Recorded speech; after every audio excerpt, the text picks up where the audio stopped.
Well, welcome to another premiere. And I love this part. I've said this before. I love being at this stage where the machine is spent all the time on the workbench, getting ready for this exciting event, this event of celebration, as I oftentimes say, with regard to premieres. That's really the purpose of a premiere, isn't it? Not just in our sewing space as I present them, but anywhere you go. If there's going to be a premiere, it is a party. It's a celebration. It's a time of jubilation because something big is about to happen. And nothing could be more true as we look at this Featherweight 221-1 on the workbench. And I'm just getting ready now to do what a lot of people say is impossible. It's impossible that you're going to be sewing genuine elk hide, about 4 to 5 ounces of the stuff, using a what? A featherweight? What? No, you're out of your mind. It's impossible. You can't do it. We'll see. We'll see. I think we'll be doing it very shortly. And I should introduce this machine, even before I launch into the first sew-off, as belonging to Dina Sobek. Dina Sobek is a local lady that came by way of her mother to the workshop. Her mom actually dropped the machine off, and she ended up purchasing this somewhere and didn't know a lot about it, didn't know what the status of it was. And we're going to look at some of those status shots as I started to dig into this Princess of Singers. A very dirty princess, by the way, and a very smelly princess as well. I mean, what's that about? But as I started to dig into this machine, it was evident that a pretty face does not always translate to a good machine. And on the outside, this machine looked pretty doggone good, even coming into the workshop. But as you dig into a machine, as you start to go into it at a surgical level, all of a sudden, the real side of that machine starts to present itself. And we're going to pop over to Facebook during this premiere and take a look at some of those in-depth surgical pictures of the innards of this Princess of Singers. And it just goes back to what I say to you folks all the time, and that is, you can't judge a book by its cover. When you look at a machine on eBay, on Etsy, wherever, if they shined it up nice and pretty, don't assume that the inside is going to be representative of that. And really, what in the end is more important? A showpiece that you can put on the shelf and it's going to look pretty, kind of like in a museum, or something that you can apply as a tool of your trade to make beautiful things with. I think the latter is a lot more important. You can always shine up a machine, but don't let that be the deciding factor on where you make your purchase. And that really is the beauty of coming to the workshop, because you get both. You get a machine that's going to look gorgeous, but you also get a machine that's going to get the job done. Blah, blah, blah, blah, blah, blah, blah, blah. All right, that's my soapbox. I'm done. So let's do a little bit of sewing on Dina Sobek's 1956 Singer 221-1. And let's see how this little machine does, this little petite powerhouse. Again, powered by a 0.4 amp motor. And if you want to look up, just for fun and for practice, and who knows, maybe for an impromptu free gift heading your way, look up Dina's machine so that you can tell me the specific birth date of the machine and how many were made in that production group. The serial number is A as in Apple, M as in Mike, 371655, AM 371655. And later I'll announce what that birth date is, because I'm not going to be looking at the chat. I'm kind of busy right now, if you know what I mean. So let's get into this first sew-off. I shouldn't say first, because as you saw this premiere opening, you saw all the sew-offs that I did already, testing the stitch quality of the machine after I got done servicing it. So this needle has already gotten a fair amount of work, but it's a Schmetz needle. Need I say more? All right, a little bit more Christmas music softly in the background as we go after this genuine elk hide Tough stuff. Very tough stuff.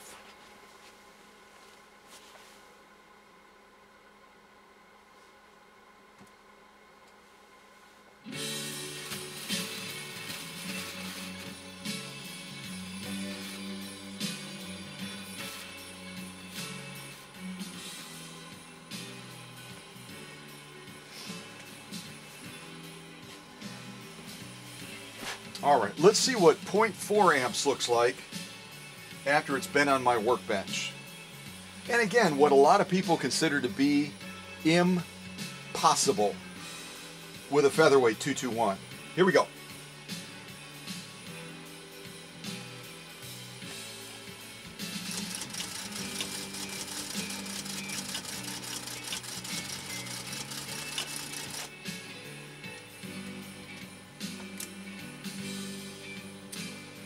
Well, there we go.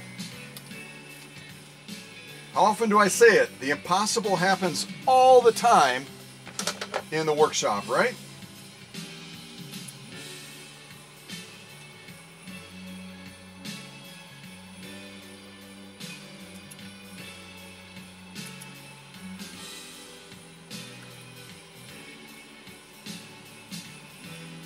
All right, let's take a look at these stitches.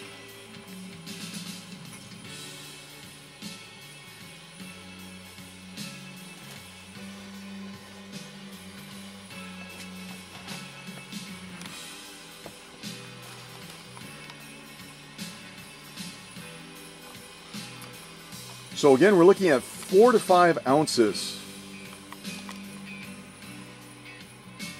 of genuine elk hide.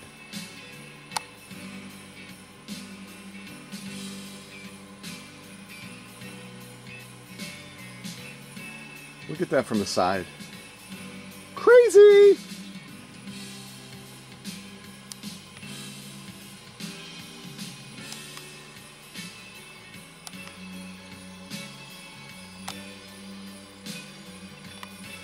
Absolutely gorgeous stitching. Gorgeous stitching, folks. Let's look at the totality of the stitches as I enjoy saying so much.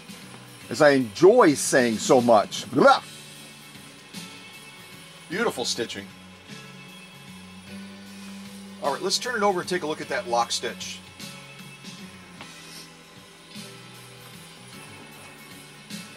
Pretty much can see it already, can't you?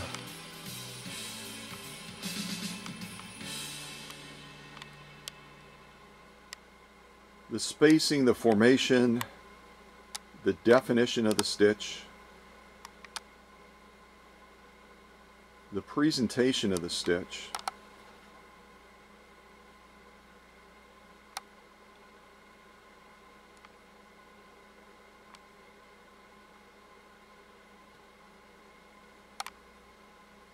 absolutely spot on. Absolutely spot on. Let's look at the totality of the stitches, as I like to say. Right about there should be good. So that again is our lock stitch. So again, to reinforce both the fun factor and the learning factor in this classroom, we're looking at a lock stitch that I think qualifies for the statement of being brag-worthy.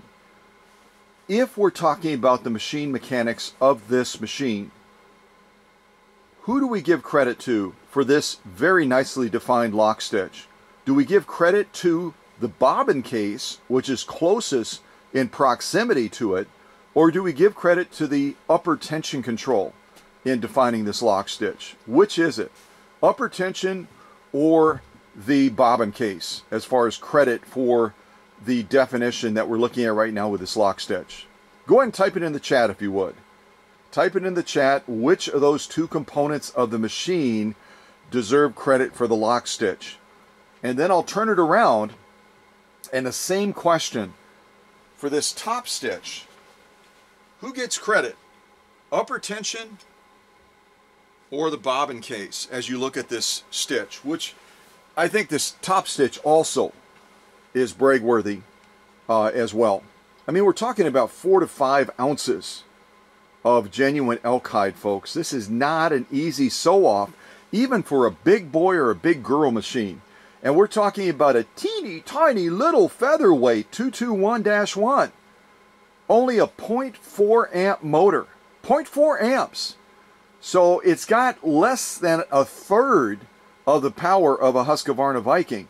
It's got about half the power of a, say, a 221, excuse me, a 22, you know what I'm saying, a 201.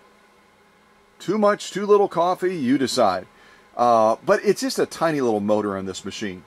And also a motor that has a little bit of trouble to it even after I've gone through it because of some internal damage that was done to the motor at some point.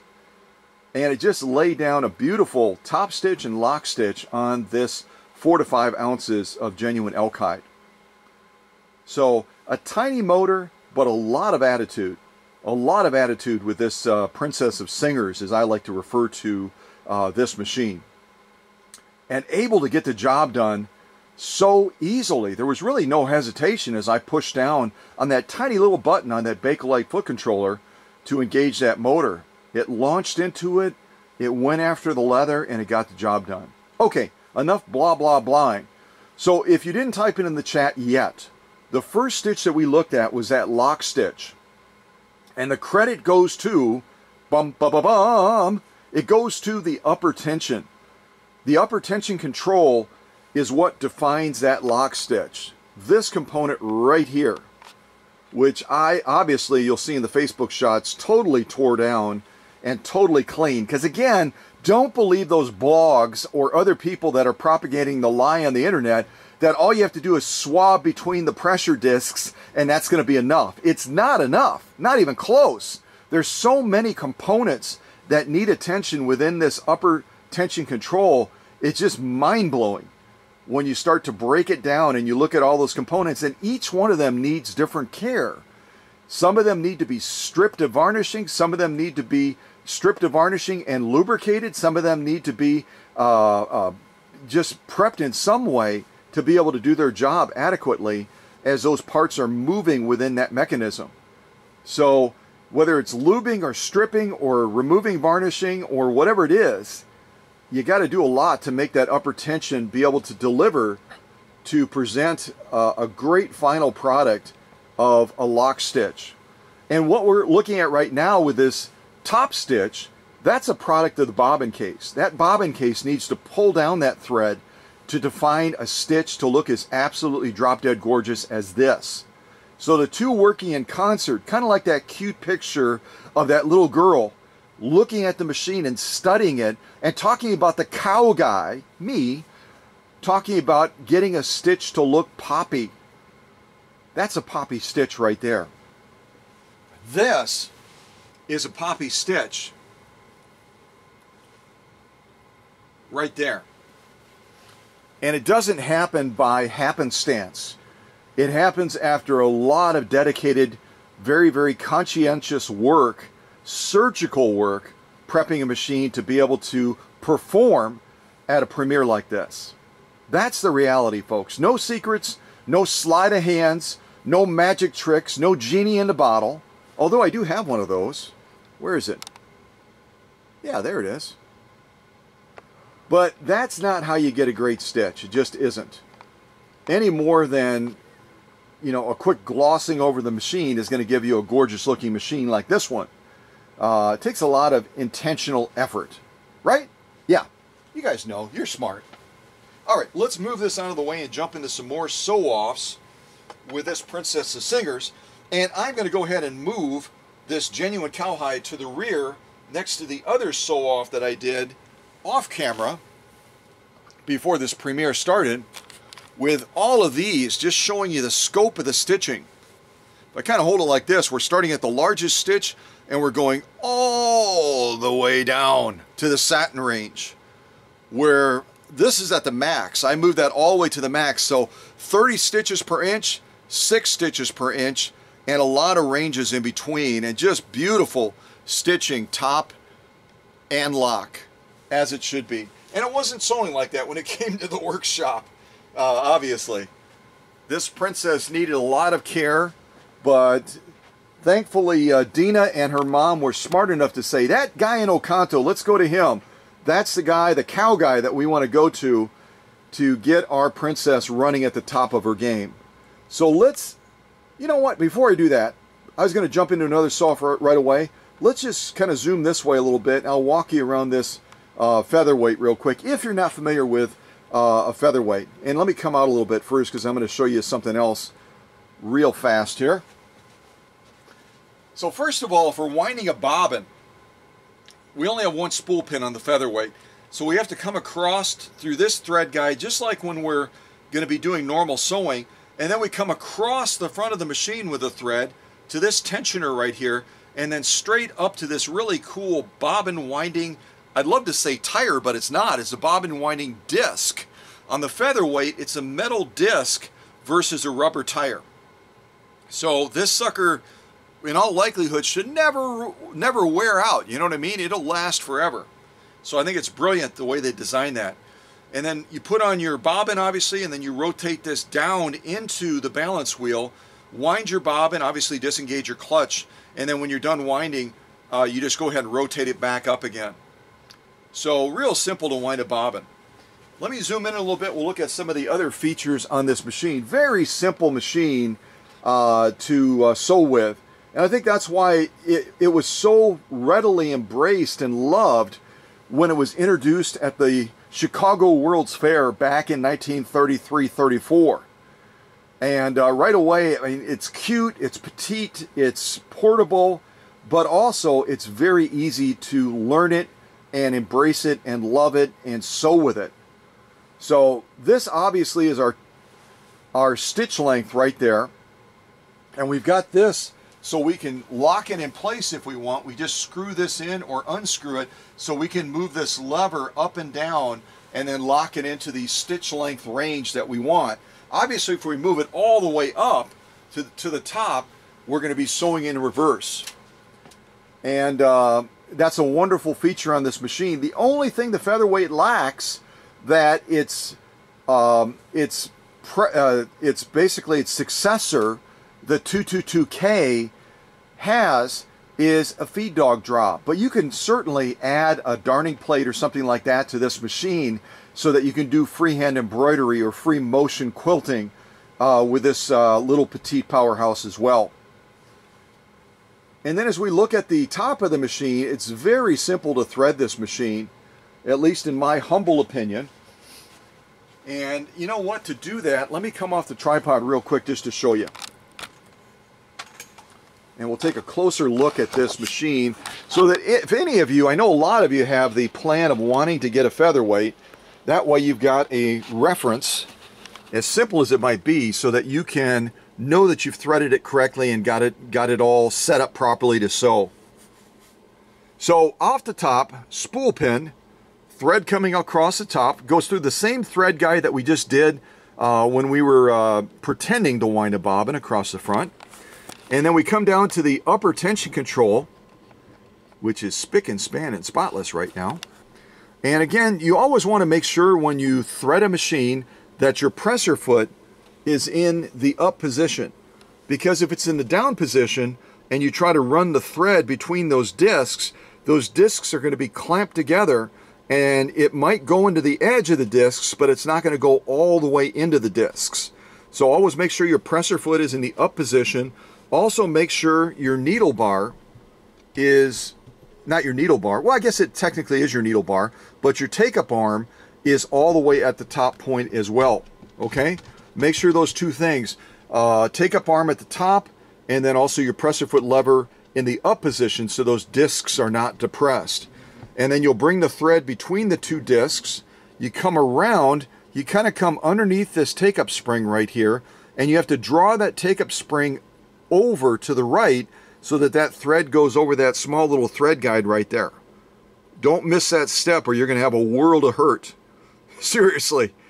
And then you're going to bring that thread behind this thread guide. Both threads are behind this thread guide. I've seen some people sewing with featherweights with this thread in front of there, and according to the book, which is always right most of the time, it goes behind.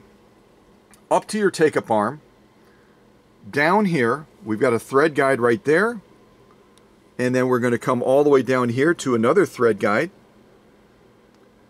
and then we're going to come all the way down here to the needle. And which way are we threading a featherweight? Let me pull it out a little bit to give you a clue. We're threading it from right to left. Now here's the real tricky question. Which way does the flat side point on the featherweight when you're sewing? Does anybody know the question? The answer to that question? Can you see it? I don't know if my camera's being cooperative or not. Yeah, my camera won't cooperate. So what I'll do for illustration purposes is I will actually open this owner's manual and we can look together. Look at that little guy. Hey, how you doing? And I posted a number of things recently on Facebook about this place, the Singer stores that they used to have. Did any of you ever visit any of those stores like this one? If you did, type in the chat kind of what your experience was. Maybe you went with your mom back in the day. Yeah, there's our threading guide right there. It shows how you come across there with the thread up through that tensioner when you're winding a bobbin, just like we already went over. Yeah, this is helpful to know too. I'll just show this to you real quick. When you're going to set up your bobbin case for success, make sure that you hold your bobbin case in your left hand, your bobbin in your right hand. The thread is going to come over the top, just like you see in the shot, which means as it's unwinding, it's going to be unwinding counterclockwise. That's very important. If you put this bobbin in with the thread underneath, you're going to get some wonky stuff happening. Typically, you're going to get distorted stitches, skip stitches, and you might also have the thread breaking as well. So make sure that thread's coming over the top. So we're still looking for our answer about which way does the flat side go? Aha! At last. And if you can see in the shot, it has the flat side facing to the left. So flat side to the left, threading from right to left, and make sure you get that needle all the way up in that needle bar. It's a little bit tricky on the featherweight. Sometimes it'll feel like it's all the way in, and then if you give it a little bit of a jiggle wiggle, it goes up in that shaft a little bit further. And you want to make sure that that's the case, otherwise it will actually throw the timing off on your machine, because that needle will have to go further down on that needle stroke to try to accomplish the same thing. And it's not going to be, if it's not all the way up in the needle shaft, it's going to be going a little bit too far down. So you'll get some, again, potentially skip stitches, and you'll get other wonky stuff happening. So don't let that happen. So this also kind of shows the threading of the machine as well, coming through here. We're already at this stage right here where we've come over that take-up spring, we've drawn it up, we've come over here, we've gone through that thread guide down there, and then eventually through the needle from right to left.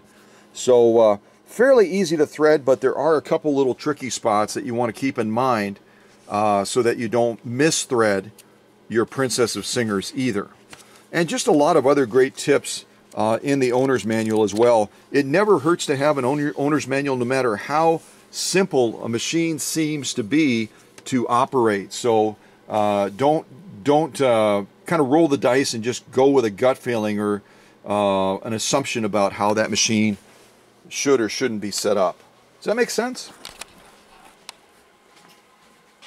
All right, let's get back up on the tripod and do some more sewing with Dina's 221-1.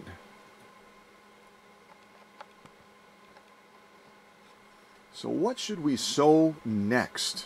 What should we sew next?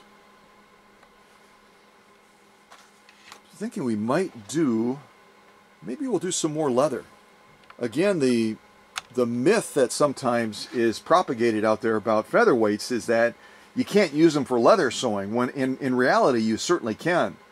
As you'll see in the Facebook shots, the innards of the featherweight, as lightweight as this machine is at 11 pounds, its net weight 11 pounds, the worm gears and everything else are forged steel. The body's aluminum, but the innards are forged steel. So it's a machine that can handle heavy-duty sewing if it's optimized, like Dina's is now. All right, how about a little bit more Christmas-style music? Let's see what we can find.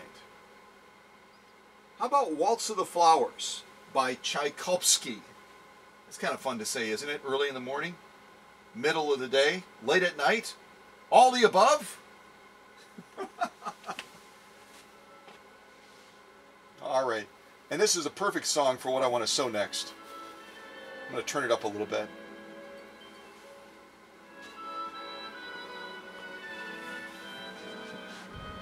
Okay, and I'm going to come out on the shot a little bit because we're going to be doing a little bit of maneuvering. Right about there should be good.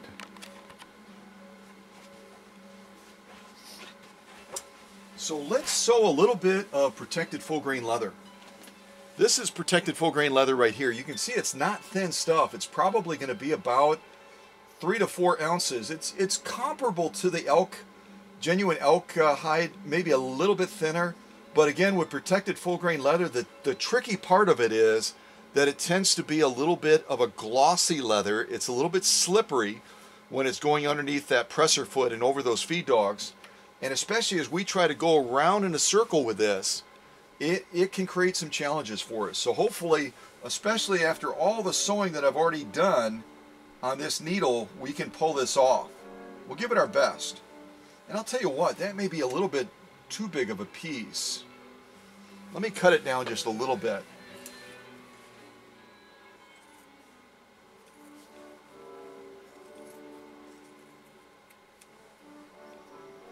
Matter of fact, why don't we make it kind of an oval shape? Then I'll feel better about going around in a circle.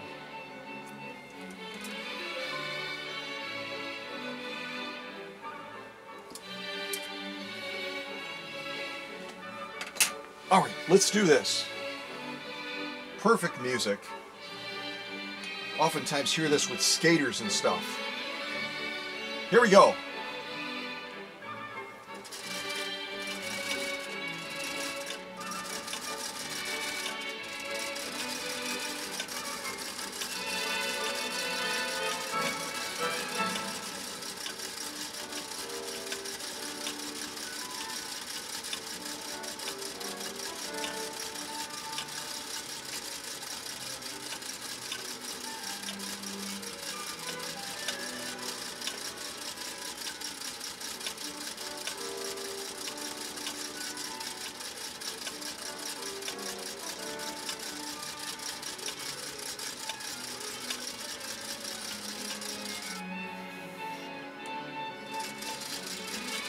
All right, I think that's probably far enough.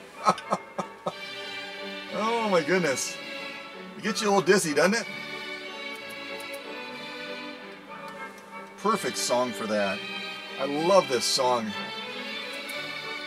can almost see us doing like a what do they call those? A pirouette? Pirouette or something? Going around in a circle like that when you're skating. Did any of you ice skate when you were young? Or do you still ice skate now, even as you're a little bit older? Type it in the chat if you're still game enough to try ice skating. That ice can be pretty unforgiving if you fall on it, can't it?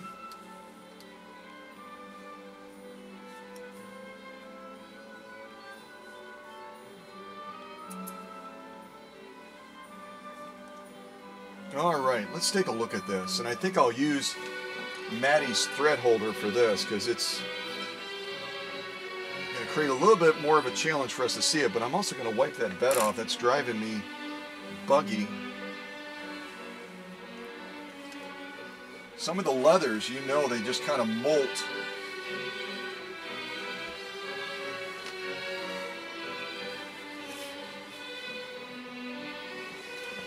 There we go. Let's take a look at this top stitch.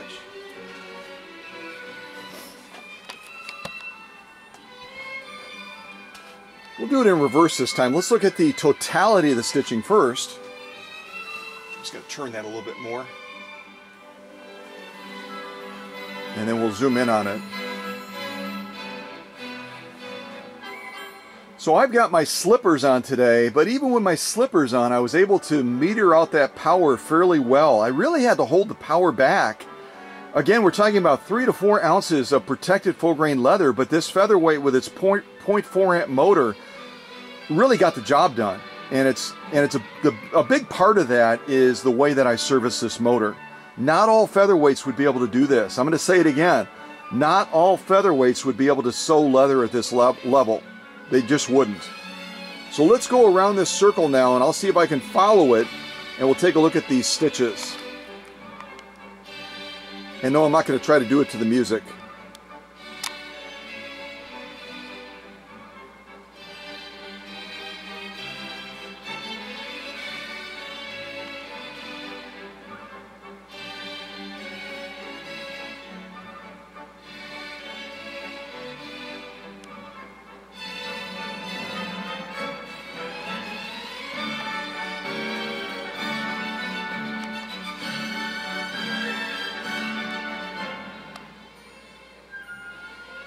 I will speed up as we go toward the middle a little bit, though.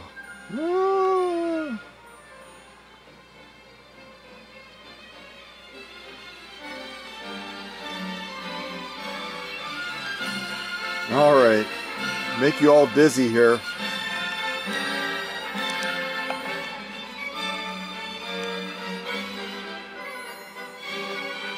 Those are some beautiful stitches, folks. This little featherweight got the job done beautifully. Going in that circle, really good control, and excellent stitch quality. Let's look at that lock stitch, which may be a little bit harder for us to see because this leather has a lighter nap on it, but we'll zoom in and see what we can see.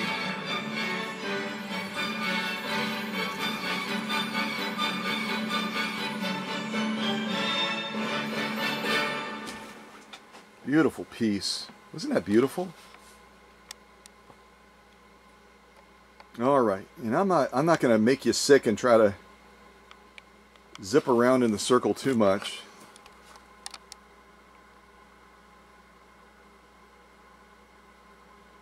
Those are gorgeous lock stitches, folks. And again, the credit goes to the upper tension. The upper tension, which was, as you'll see in the Facebook shots, was absolutely filthy. Look at those stitches right there. I'll kind of take my hand off the camera for a second so it's not jiggly wiggly, but those stitches, the spacing, the formation, the definition of the stitch, the glory of the stitch, I mean, that's page 34. That is page 34 in the book of what everyone brags about with regard to the featherweight. A featherweight that is running at the top of its game is going to produce one of the most beautiful stitches that a sewing machine can produce. I don't care if you have a $14,000 long arm quilting machine. I will put a featherweight that I've serviced against any machine in the world as far as producing a drop-dead gorgeous stitch. They really are phenomenal when it comes to laying down a stitch that is absolutely brag-worthy. But again, it's like going through leather like this. It's not every featherweight. Don't be deceived. Don't go onto Facebook Marketplace or go onto eBay or Etsy or the like and say, I saw one of Scott's videos, that cow guy, and I want to get a featherweight because it can do this. Don't think like that. That is distorted thinking. It's like a used car on a lot. You might have two used cars, same make and model, same year, sitting next to each other on that lot. But if you're a smart consumer and a smart individual, which if you're in this classroom, you already are smart. So you got to know that you can't assume that every machine is going to perform exactly the same. Once it leaves the factory, it's not equal anymore.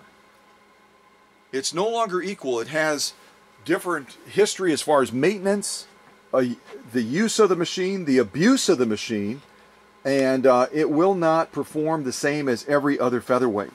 So let's just start with that at ground zero. If you get done watching this premiere and you go, wow, Dina is so fortunate to have that machine. I want a machine like that too.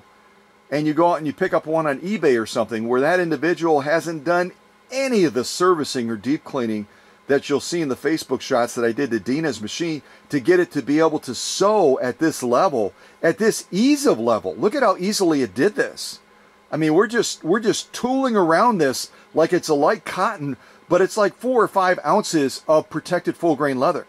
And we're talking about a little teeny tiny 0.4 amp motor. not all featherweight motors would be able to handle this sewing.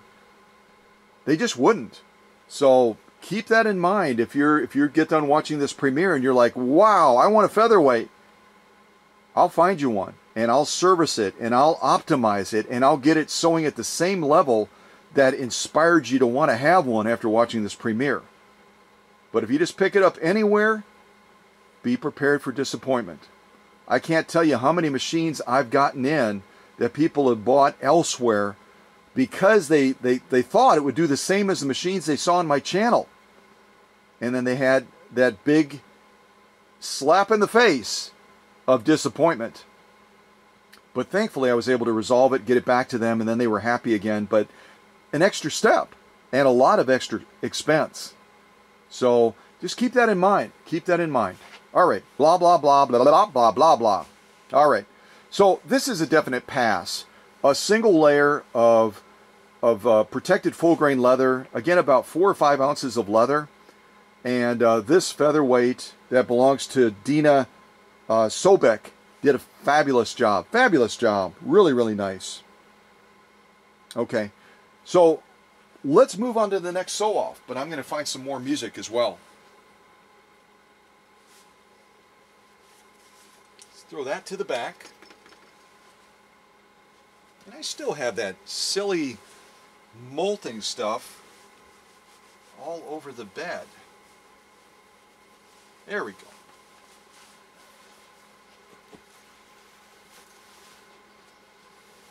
Okay, let's find another pretty piece to put on. How about Dance of the Sugar Plum Fairies? I played that for you recently on another premiere, but I think it's worth hearing again.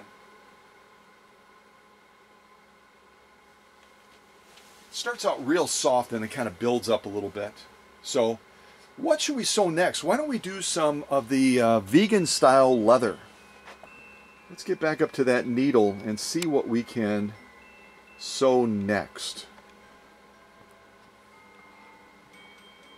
So, do any of you have featherweights already? Type it in the chat if you already have a featherweight. And more importantly, have you sewed leather on your featherweight before? And how did your featherweight do? If you want to share any of that in the chat, I think that would be super cool. You're going to see the camera get jostled a little bit because I see that my legs on the tripod are really narrow right now, and it's causing the camera to wiggle even more than usual. So hold on just a second. There we go. Let's adjust this again.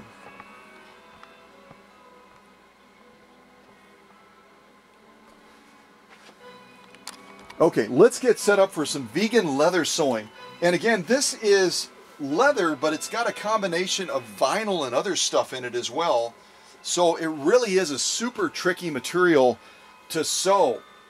And we're not going to be doing just one layer of it. We're going to be doing 2 layers. Let me show you what that looks like.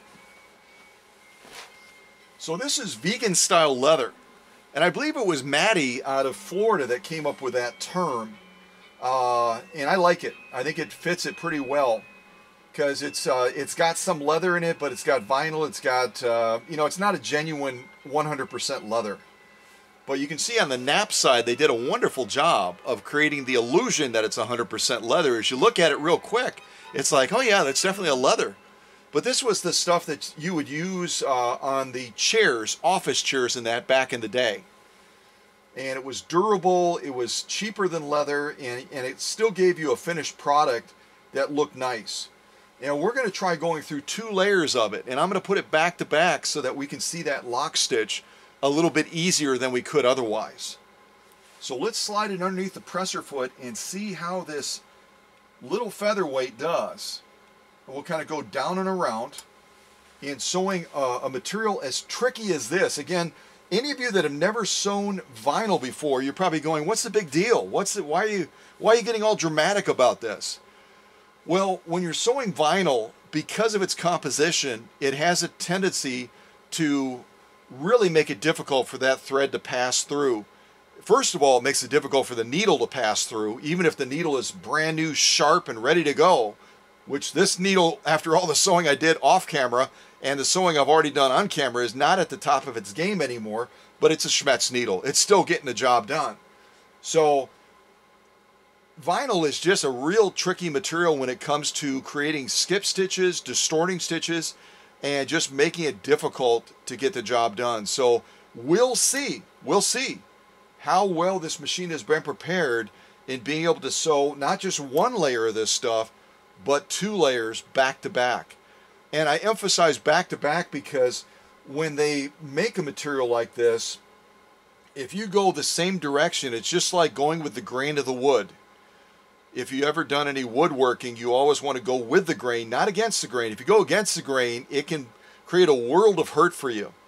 And you can actually get hurt, or you can damage tools if you go against the grain. So we're going, in a sense, we're going against the grain of this vegan leather right now by not having these both facing the same way. So we'll see if I've bit off more than I should have, tried to chew at this point with doing 2 layers like this, and see how well this machine does. All right, and with all that blah, blah, blahing, I ran through the entire song, which ran 1 minute and 49 seconds. So let's try it one more time with less talking, Scott. Less talking, my friend.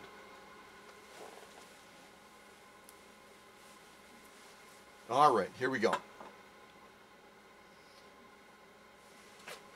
And if you're already wondering if you're one of those box closers, is Scott as a special Christmas gift going to close the box today? I haven't decided yet. So let's see what happens. Don't you love when I say that? Let's see what happens. A voice of confidence. Here we go.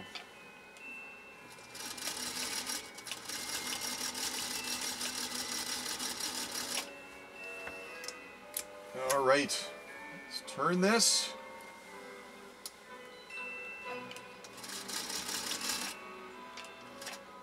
One more. I'm going to rotate it by hand. There we go. I wanted to go a little bit wider. I've been kind of making these real narrow, and I wanted to go a little bit wider. All right, down to the stretch, and as a special Christmas gift to my box closers and the people that gripe about me playing music during the premieres, I will close the box for you. Here we go.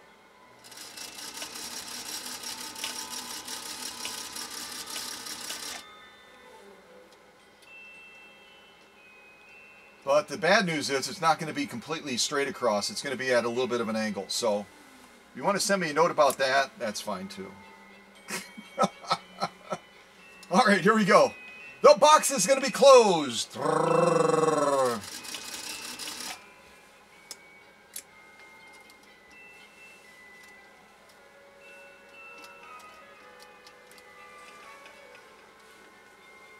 All right, let's see how this Featherweight 221 did with a task as tricky as this. Again, this vegan leather is very unforgiving. Very unforgiving stuff. But as you may have seen on Facebook, I spent a lot of time on Dina's machine. So I think my confidence level is pretty doggone high. We'll see. Alright, where is my stitch off holder? Or should I just try it like this? Let's just try it like this. Okay, let's look at that top stitch first. And while I'm doing that,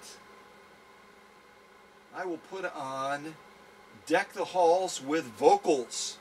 Here we go.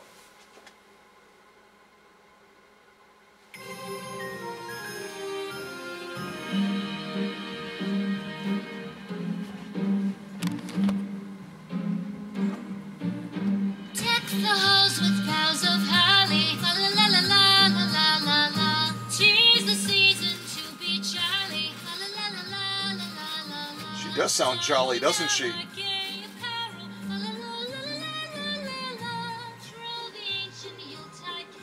La la la la la la la la. If you want to sing, it's fine. We sing in the classroom all the time, just like at the North Pole.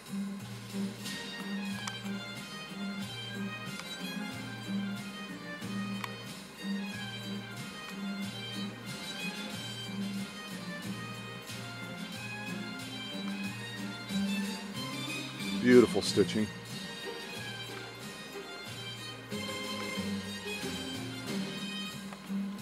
Totality of the stitching.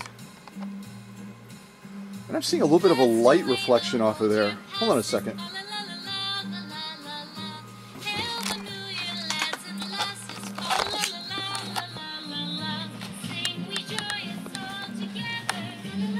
Oh yeah, that's better. Shut this light off for a second. There we go. The light kind of bleaches it out a little bit, doesn't it?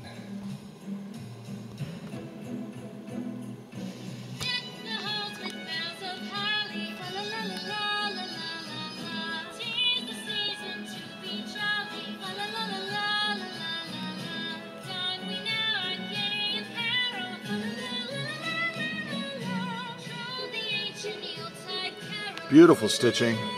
Yeah, I like this better close up and with the light off.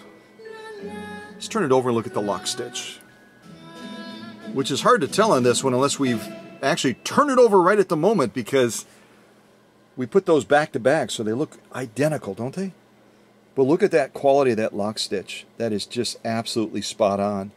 The formation, the spacing, the integrity of the stitch, exactly as we want to see it.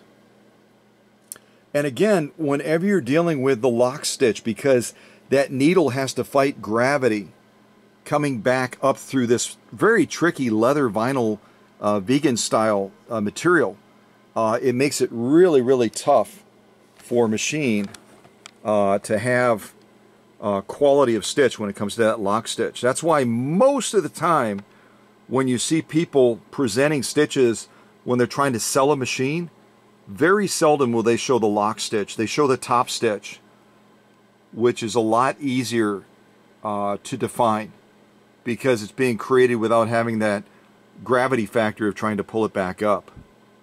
So I'm really pleased. And again, if you look at it from the side, not a super thin sew-off material at all. You can see the thickness of those 2 layers of vegan leather. And yet the stitch quality, let me zoom out because I'm going to make you blind. The stitch quality is just exactly as it should be. We can look at it like that too. It may be actually easier.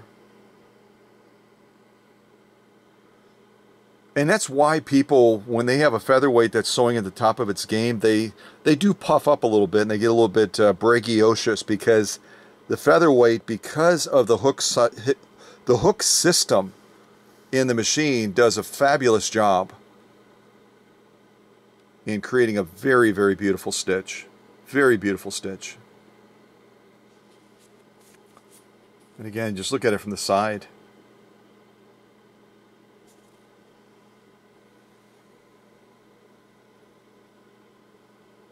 So these 2 layers of vegan leather, what do you think? Yeah, I agree. It's a definite pass. I'm going to throw these to the back with the rest of the sew-offs that we've already done. So far, off camera, we did all of this. You can kind of see those in the shot. We did all of that. We then did the genuine elk hide. We then did the let's sew in a circle with the protected full grain leather, and now we just did 2 layers of this vegan style leather. And this little featherweight 221, again with a 0.4 amp motor, just didn't even blink, didn't hiccup, didn't pause, didn't go, oh my goodness, what are you doing to me? I'm a princess. I hope a princess doesn't sound like that, but you never know. So, you know, I think that people really underestimate the capabilities of the Princess of Singers. It's got the capacity, when it's running well, when it's been prepared, when it's been serviced at a surgical level like I do in the workshop, it's got the potential to do what a lot of people in the blogs and the Facebook groups and all the other places that people will flock to learn misinformation about different vintage sewing machines. And I'll just say that, and that's part of the reason that I don't join these groups, because I would get really frustrated with some of the malarkey that's being peddled around as truth. And a lot of that malarkey centers around the featherweight, as far as what it can do, what you should do with it, what you shouldn't do with it, blah, blah, blah, blah, blah, blah, blah. And I believe, again, that every machine has the capacity for greatness, and the featherweight, as tiny and teeny as it is no exception to that rule. And that's why I push these machines as hard as I do. Okay, how about Oh Christmas Tree? What do you think? Oh Christmas Tree is the next one. And with that, we should probably sew something absolutely ridiculously crazy like this acrylic fiber. I've talked about this stuff before. Let me come out on the shot just a little bit. Acrylic fiber is as kind of a synthetic material that they use in the making of awnings. And I've just recently been introduced to this stuff. And when you feel it in your hand, it feels like sandpaper. It's designed to be extremely resilient against the wind and all the other things that awnings are exposed to. Plus, you can stretch this stuff to some degree, and the tensile strength of it is ridiculously strong as well. Now, with tensile strength like that and the ability to stand up against really strong winds while it's being stretched, what does that tell you about this material? As thin as it is, it's like sewing patio blocks. It really is. It's super duper tough, and just recently on one of the machines I did 3 layers of it. Now, I have a lot of confidence in the work that I put into Dina's Featherweight 221-1, but I'm not going to push this machine that hard because the purpose of premieres is not to show the max of what a machine can do, it's to show the versatility of the machine and the quality of the stitch. So we're going to fold this in half and do 2 layers with this featherweight, which that in and of itself should also be a discussion in some of these blog groups as far as that's not possible. Don't do it. Don't do that to your featherweight. It's going to ruin the featherweight. That's my answer. Again, even though this little petite powerhouse is made out of aluminum and lightweight, 11 pounds, it's all forged steel on the inside of this machine. They built these machines like a little mini tank. And they're built very, very sturdy, and it's not a one-off. You could sew at a heavy grade leather with, or a heavy grade level of leather with these machines all day long, as long as you do basic maintenance and you service them properly. All right, so 2 layers of acrylic fiber. Let's see how Dina's 221-1 does with a task like this. All right, take a deep breath. Y'all start breathing. It's okay. It's okay. It's okay. We're gonna get through this. Get off the ledge. Get off the ledge. Here we go.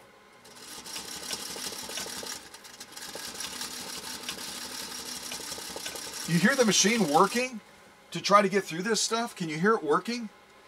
I mean, it sounds different than when we were doing the other sew-offs, even the leather sew-offs. It just tells you how tough this stuff is. Listen again to the motor. Listen to the machine. Listen when we go down this final stretch. It is a tough material. It is a tough material. Here we go again. Total silence. Listen. Come on, girl. You can do it. You can do it. I know you can do this.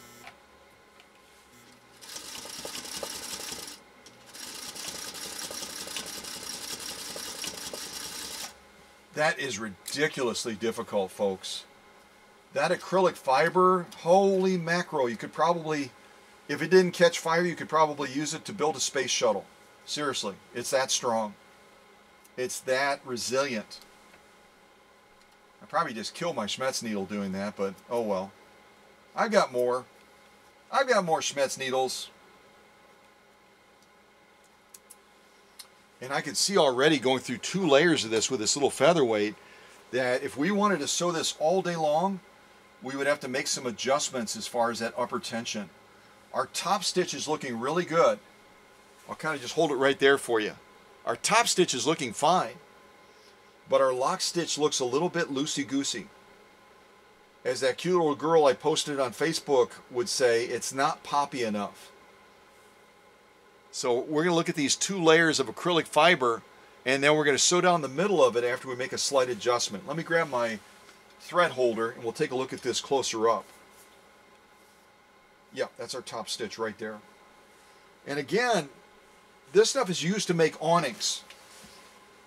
And awnings, as you know, are exposed to the elements. They're exposed to change in temperature, rain, snow, you name it. They get hammered by it, along with the wind as well. Now again, I think our bobbin case is doing a fabulous job with a very difficult sew off. That's a really good looking stitch. I think you would agree. The spacing, the formation, the integrity of the stitch, especially right there, you can see it clearly,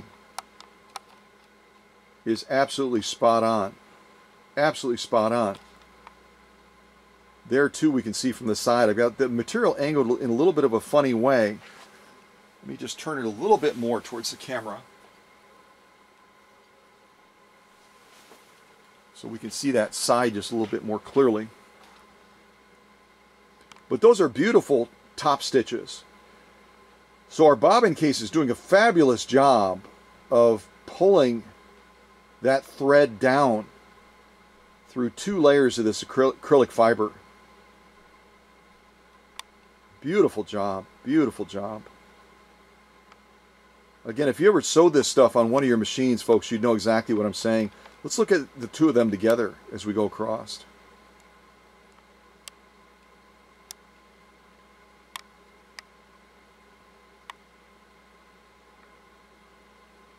So that's a definite pass on the top, but as I come out and we flip it over and we look at the lock stitch, this is where, as I'm looking at it, I'm saying that upper tension needs to be adjusted if we're going to be sewing 2 layers of this acrylic fiber on a regular basis. Because remember again that upper tension to define that lock stitch has to pull that thread up. It has to suck that thread up through these 2 layers of acrylic fiber, which is, I mean, you want to talk about the strength of Kevlar. This is like Kevlar on steroids.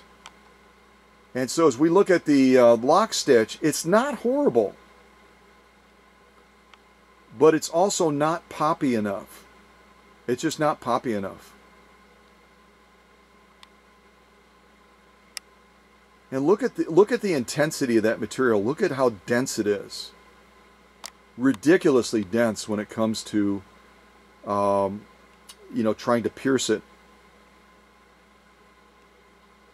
Now see right there on the bottom, it's usually easier to see in the shots the bottom stitch. It's not a bad stitch. That's not a bad lock stitch. That's not a lock stitch that you go, oh my gosh, that's horrible. It's a lot better than most machines would do with the same task, but it's not good enough for this workshop. So what we're going to do is I'm going to make an adjustment on the upper tension. Right now we're set really quite low. We're set right around 5, as you can see, and I'm going to take us up to about 6.5, and then we're going to go through this acrylic fiber again, and we're going to see what impact we're able to bring to this lock stitch. So let me do this first of all. Let me kind of come out on this shot a little bit, come out right about to there. I'm going to get our little goalpost holder out of the way. And I'm going to put this material right back underneath the presser foot so we can go to work on it. So that's our top stitch facing up. Lower that presser foot again. And again, listen to and remember how easily this little featherweight did all the other sew-offs we did, including the genuine elk hide. But it's really having to pound this acrylic fiber to get through it. So first thing we're going to do is adjust our upper tension from 5 temporarily up to 6.5 so we can make that lock stitch more poppy. Now maybe 6.5 will prove to be too far. See, we've just gone from 5 to 6.5 so that we can take a little bit of the victory away from that bobbin case. We're getting a decent looking top stitch.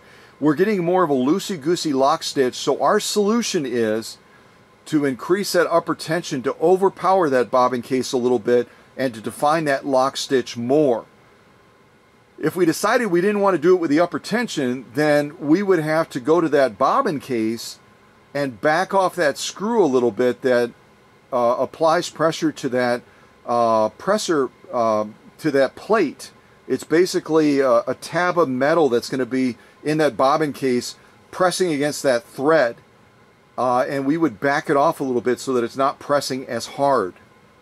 But the simpler solution is just to increase our upper tension temporarily while we're sewing this acrylic fiber so that we can define that lock stitch more. So let me come out on this shot. We're going to run down that one more time, and then we'll compare the lock stitch down the middle to the outer edges with these 2 layers of acrylic fiber and just see if we made an impact. I think we will. All right, you ready? Of course you are. Let's go down this one more time and see how this little Princess of Singers does this second time in defining this lock stitch just a little bit more. Again, not a bad lock stitch, but not as good as we want it to be for this premiere. All right, here we go. Final sew off on this acrylic fiber material, and we'll see how that lock stitch looks now. All right, here we go. You see that? It hits that acrylic fiber and it's like, oh, no way, man.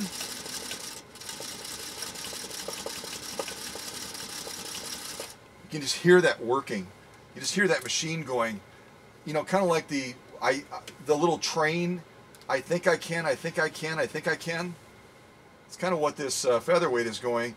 And then it's probably also cursing a little bit in between that, saying, you dirty bugger, you cow guy, what are you doing to me? I'm a princess, for goodness sakes.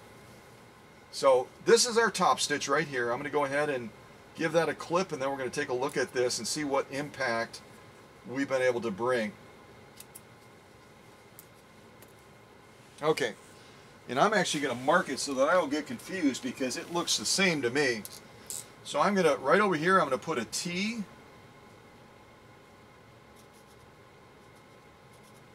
For top stitch. And then right over here, I'm going to put an L for lock stitch. So we've got our L, lock stitch, T, top stitch. First thing we'll do is we'll look at that top stitch, because I just want to make sure that we haven't taken too much away from the bobbin case. Again, we're taking away from the bobbin case to give to the upper tension. And I want to make sure that we didn't go too far, because we don't want to lose the definition on the top stitch either. You know what I mean? You can't sacrifice one for the other. The idea is to get a perfect balance between the two so that they're working in concert together instead of working against each other. So the first thing we're going to look at is right down the middle. We're not even going to worry about those outer layers until we flip it over and look at the lock stitch, because that's the whole reason we made that adjustment. So for the top stitch, we're going to go right down the middle, just make sure we still have decent stitch definition, and then we'll turn it over.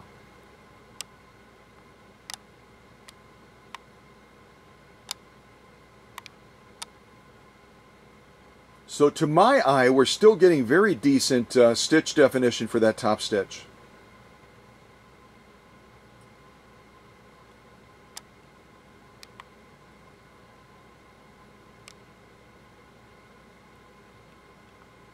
Absolutely spot on. Absolutely spot on. So we'll come out and look at the totality. When I flip it over, we'll look at that lock stitch going down the middle to see what impact our adjustment on the upper tension had in making that lock stitch a little bit more poppy than it was before. A little bit more poppy. Again, what we had was not bad, but it wasn't good enough for me.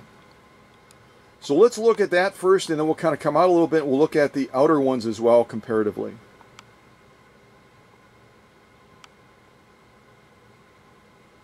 That is a definite improvement.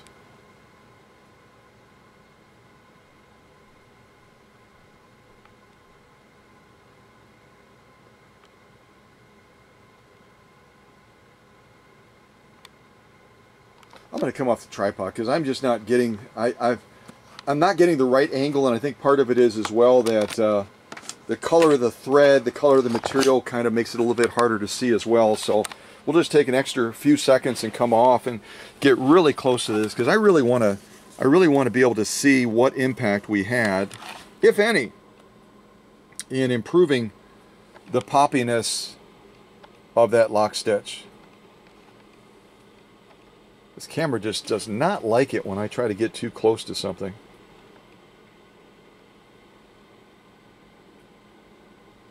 So that middle one, if I get the right angle, that is. Let me pick it up.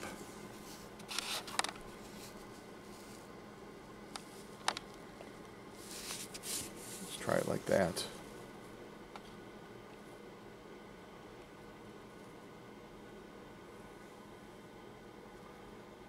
That is just so hard to see with that doggone material. That acrylic fiber just makes it really challenging, doesn't it?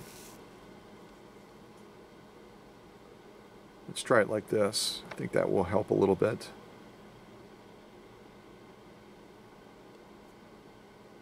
If I can keep it steady enough. So look at there in particular, when you look at these three rows together, that center one you can see straight away has just a little bit more of a poppy factor to it. See that when I turn it on its side like that and you're kind of looking across it? The center row stands out in contrast to the outer two rows. And it's because we increased that upper tension and we gave it more of a punch, particularly since it's having to pull that thread up through these two layers of acrylic fiber. You can just see the weaving and the webbing of that from the side. Super, super tough stuff. But I really like the adjustment that we made to that acrylic fiber. I'm going to come in a little bit closer. Hopefully the camera doesn't get all wonky.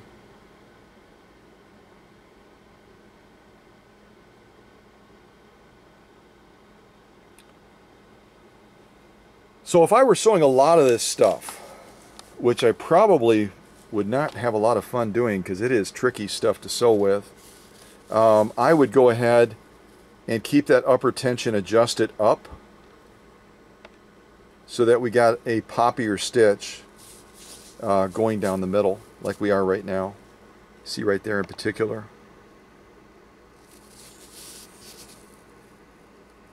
Kind of helps when I bend it a little bit, doesn't it? Big time. Boy, that helps a lot, doesn't it? Look at those stitches compared to the top.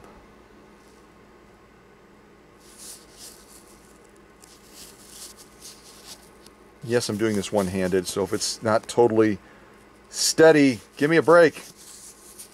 Plus this stuff is like handling sandpaper too at the same time. See that?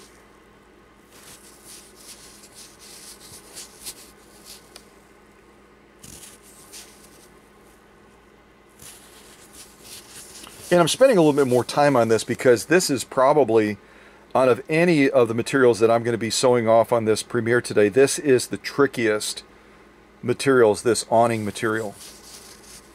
I mean, it just has the potential to totally sabotage all the good work that I put into this featherweight.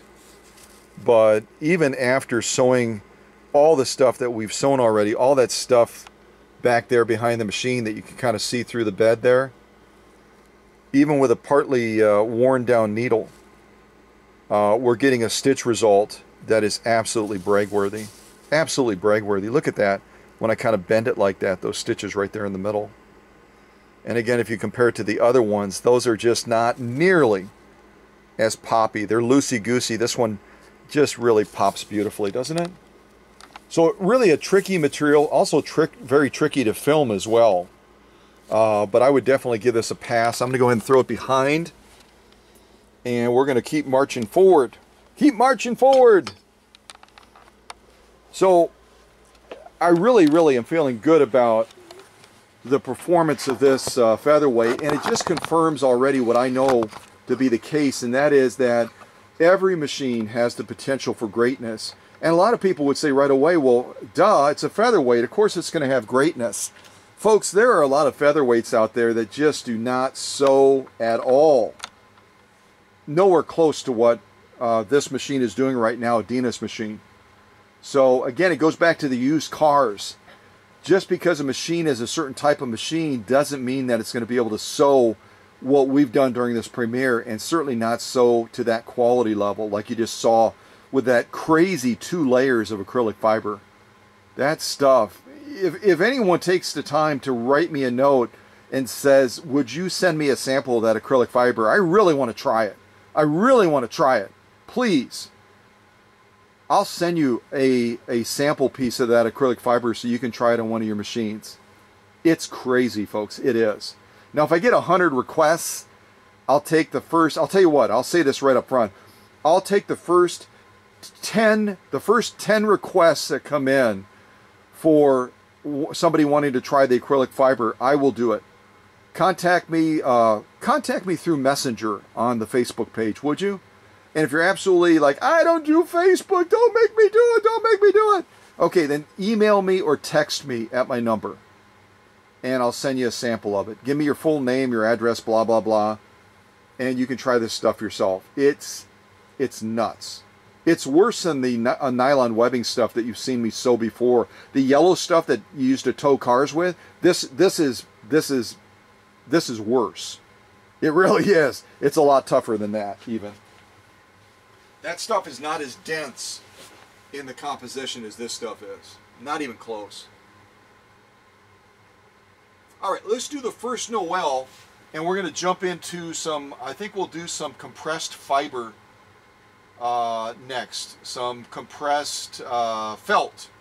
I said fiber. Well, fiber is a fiber and felt. You know what I mean. We're going to do some of this green stuff. That's what we're going to do next. We'll do some compressed felt, which is equally tough when it comes to sewing through it. But not as bad as that acrylic fiber. That acrylic fiber is like on my America's Most Wanted list right now. That is tough stuff. All right.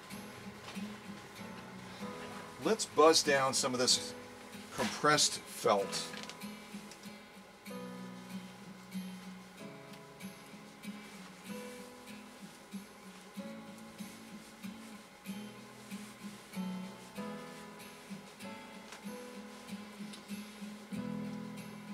Okay, normally I do 3 layers of this.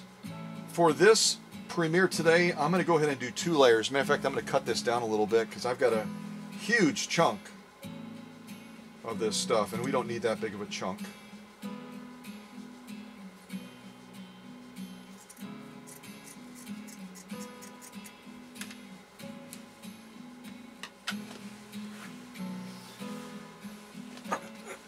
All right.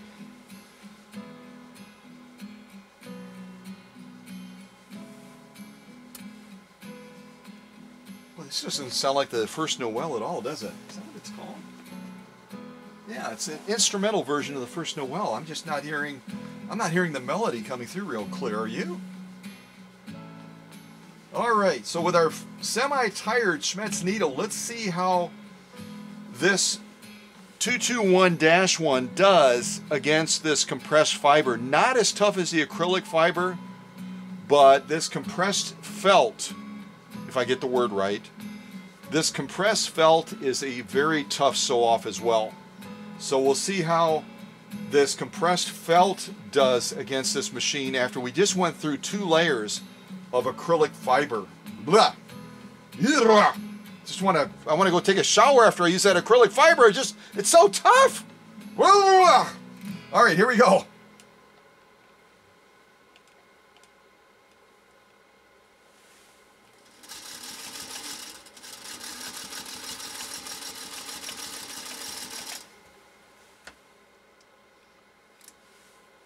All right, we'll go. I wasn't actually planning on going down and around, but we will go down and around. And I'm going to make this a little bit more narrow because I'm running on a space here. Let's go down and see how this little featherweight, this little baby featherweight does against this compressed felt. Here we go.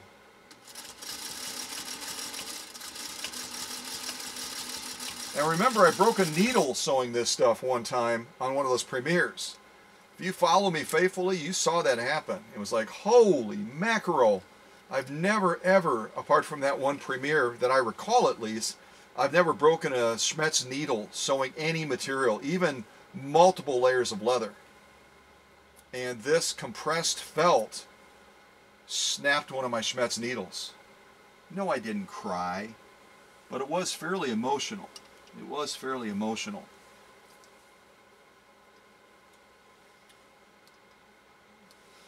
Oh, and I didn't mention, we've already sewn the protected full grain leather. We've already sewn the genuine elk hide. I am not using a leather needle. I'm using a Schmetz universal needle, which is designed to sew a wide field of materials, which is what we do during these premieres. It's what I do, because I want to show that versatility of the machine again. And I wanted to dispel myths where people are saying featherweights can't sew leather. Can't tell you how many notes I get from folks after I do a premiere like this, and they go, I didn't know that a featherweight 221 or 22-1 could do leather sewing like that. I didn't know. So that's one of the other valuable things about these premieres, is it dispels the myth and it shines light on the greatness of what even a little machine like this can do with its 0.4 amp motor. And after all of these sew-offs through 2 layers of compressed felt, look at that stitch.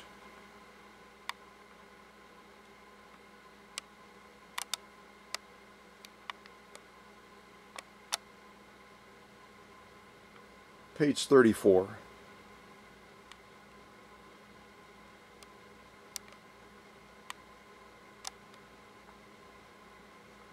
Page 34, folks. Page 34. Let me come out a little bit. Let's go across both of them again.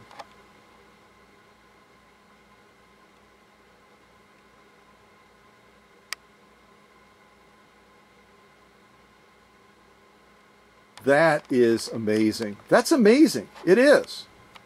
Even I'm amazed after spending 12 to 14 hours on this featherweight to do all of that sewing off camera, all the sewing we've done on camera with the same needle. And it's laying down a stitch like this through 2 layers of compressed felt. Dr. Singer, pinch me because I think I'm sleeping. I really do. I think I'm asleep right now because it's that insane. Plus, we just went through the 2 layers of acrylic fiber. Really? It's absolutely crazy how well my process works. Not all featherweights, most featherweights would not be able to replicate what we just did. There's no way. There's no way. I'll place my reputation on that. What this featherweight is doing now after being on this workbench for that many hours, I mean, we are doing what many would consider to be impossible. Even just doing a one-off of a single sew-off of compressed felt like this 2 layers would be enough to bury most machines, including many vintage machines. And after all the sew-offs we've done, we're going to look at those again. Look at the quality of this stitch. This is our lock stitch, people. This is our lock stitch. That needle that is really wearing down now, going through this many layers of compressed felt, having to suck that thread back up, and it's laying down a stitch of this caliber.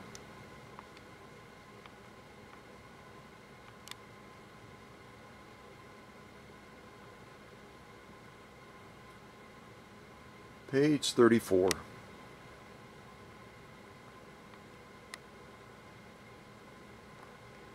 That is amazing.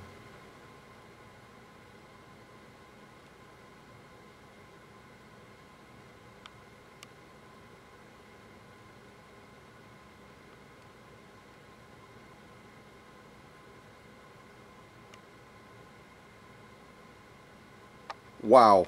Wow! Holy cow! And I'll be honest with you, that lock stitch, I mean, it's a lock stitch, right? And I don't fault myself for not adjusting the upper tension back. Remember, we made that adjustment.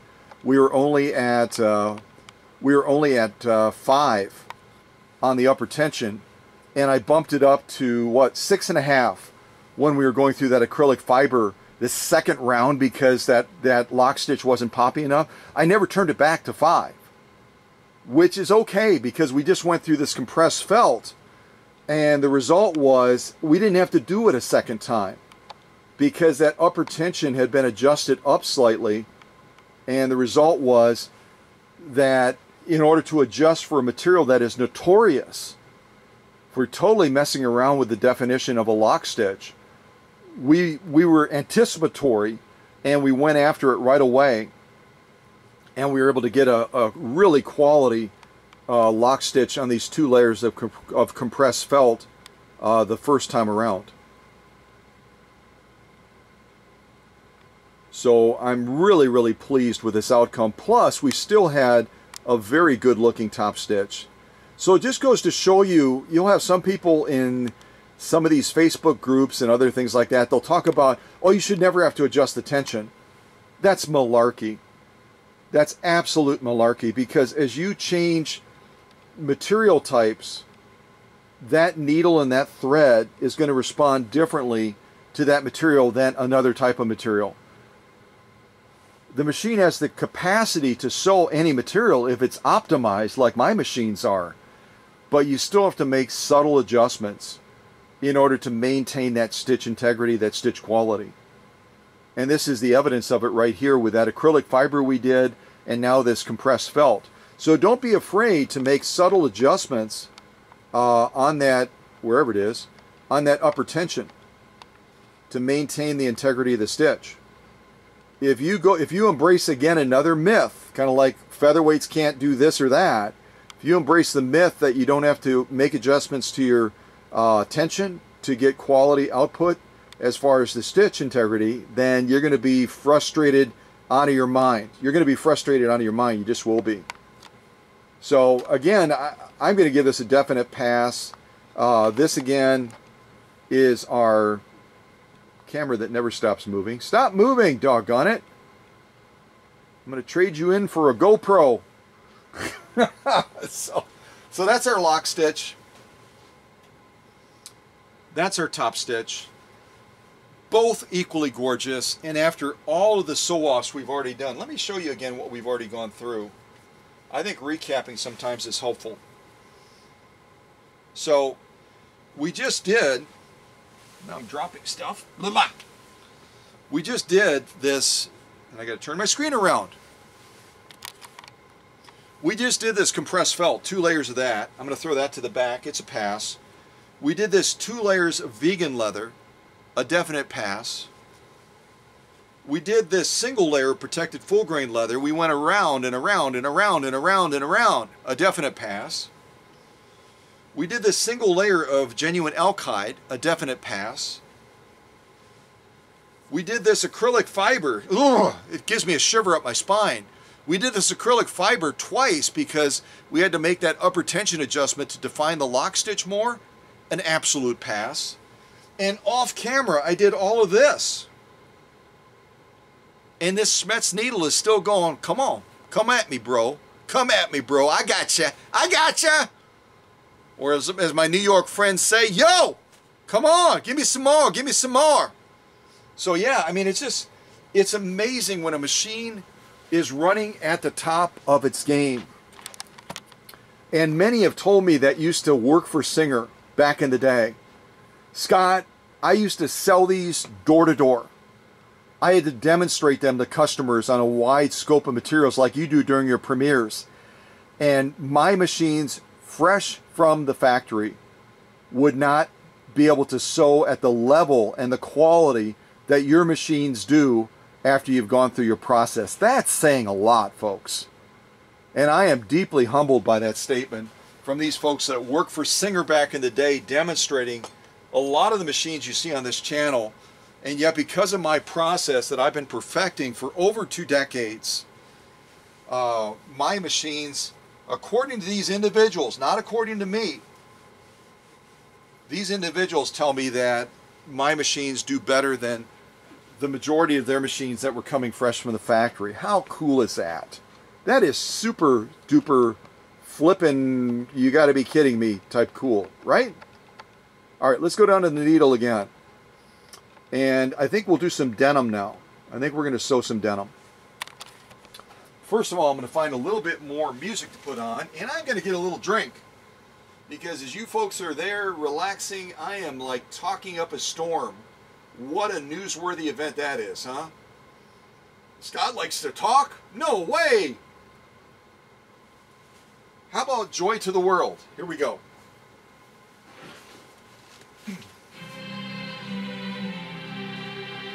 I hope I have some water down here. Otherwise, I'm going to have to just... I have no water down here. Good gravy. I'm waterless. Quick, somebody FedEx me some water, please, please.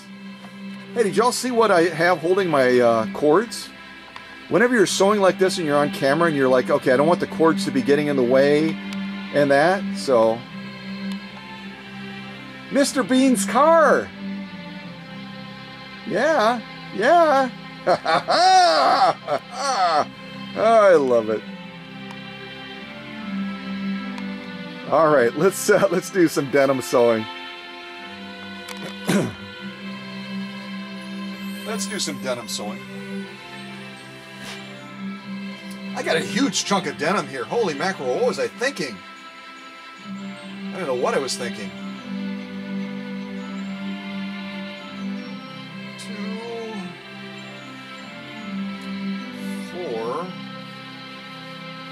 6.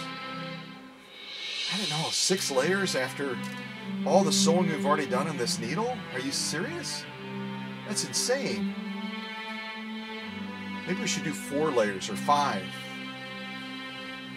And maybe, Scott, you should believe, I mean, this is the season of believing in miracles, right? Believing in miracles that after all the sewing that this Schmetz needle has already done, that it still has enough grit left to go through 6 layers of denim and get the job done. What do you think? Type in the chat if we should go for it. Type in the chat, go for it. Go for it, go for it, go for it. Something like that. Or a smiley face, or a thumbs up, or a dancing dog, or whatever you want to post to say go for it, Scott. Doggone it, I'm going to ring the bell again.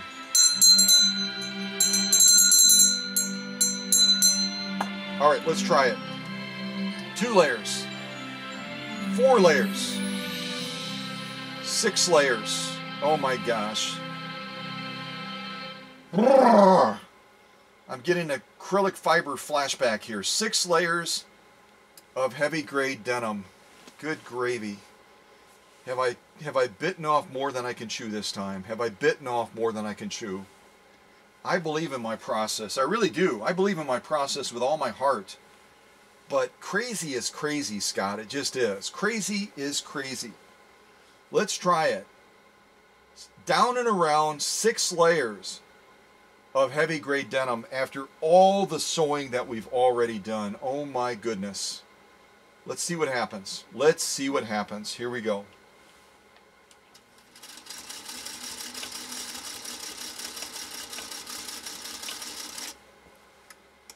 Oh boy, I'm a little nervous. I'm just being honest. I'm a little bit nervous because, I mean, it's like anything. It's like never changing your oil on your car. You can believe that your car is going to be fine, but if you never change the oil, or if you never change the brake pads, and you just drive and drive and drive and drive, eventually that car is not going to run anymore.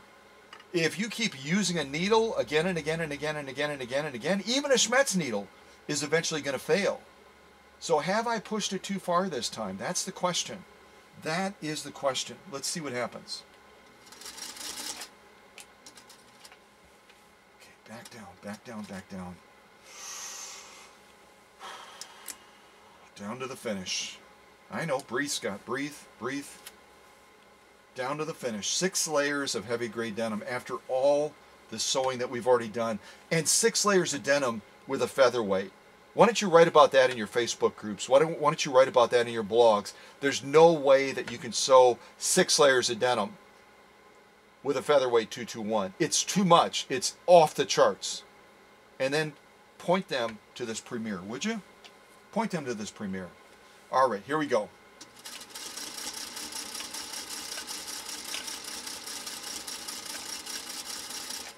I'm not going to close the box. I am not going to close the box. So if you're disappointed, well, get used to it. Get used to it. All right, let me tuck this underneath.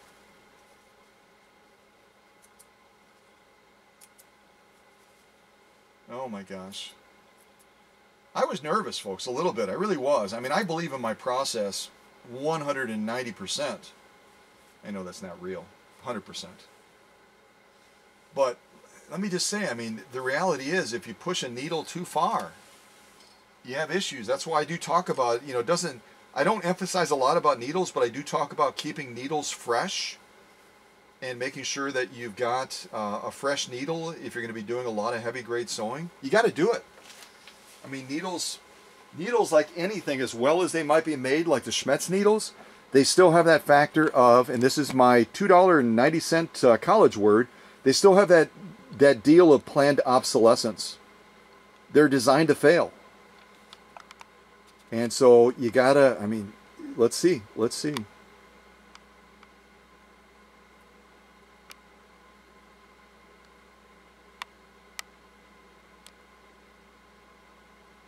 You love my little turn there. Folks, what I'm seeing, I'm going to go back again.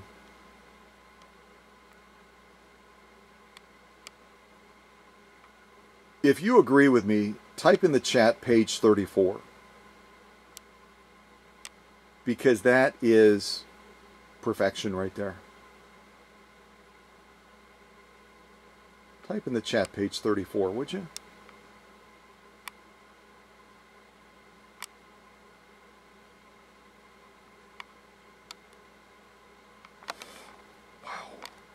Wow.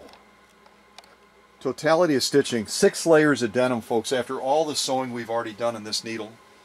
All the sewing that we've already done with this little featherweight. Let's look at the lock stitch. Let's look at that lock stitch. Lock stitches, again, are going to be a lot tougher to generate. And look at the puckering in the middle there, the quilting effect of that because of the density of the material. Look at the material we just went through. 6 layers of heavy grade denim after all the sewing that we've done already. I'm not concerned about the machine. I'm thinking, holy cow, look at what we just did to that needle.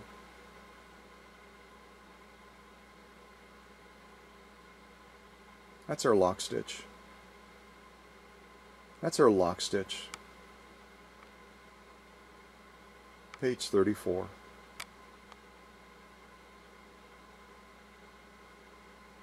Unbelievable. Unbelievable. Unbelievable. I shouldn't say that because then people are going to start typing in all of those Facebook groups and in those blogs. The cow guy said it was unbelievable. Well, unbelievable as far as the majesty of that stitching. 6 layers of denim after all we've already done to this Schmetz needle. And it's still delivering. That's why I believe in Schmetz so much. But more importantly, even if that were a Singer needle, even if that were a Necky needle, or a Pfaff needle, or whatever, the needle is impressive, but it's my process. You can't just go out and buy any featherweight and stick a Schmetz needle in it and expect to get this level of outcome. It's not going to happen. It's not going to happen. A definite pass. I'm going to move that to the back as well. All right, I'm running tighter on time, so I got to watch my time. I'm only going to do like 2 more sew-offs. I think I'm going to do 2 more sew-offs.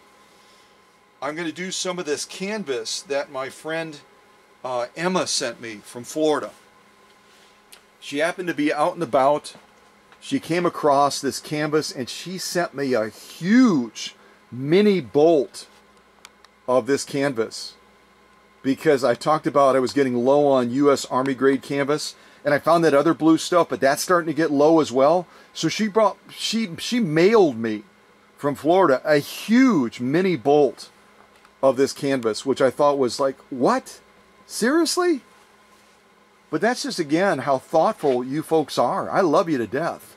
I love you because you're so kind and so thoughtful and so generous in helping me out when I express a need. I don't even have to mention it more than once. I tend to get a little bit whiny when it comes to some of my stuff. But you know what? That's usually when I didn't have coffee.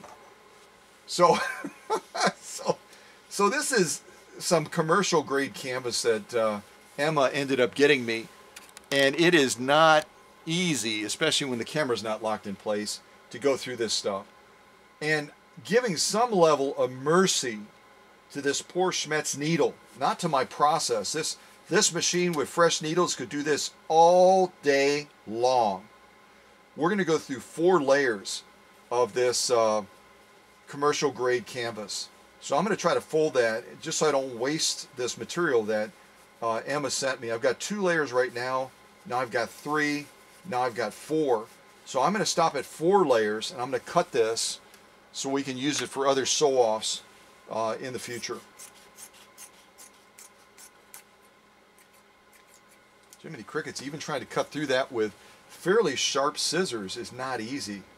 It just right away tells you. Look at the cord of that stuff right there.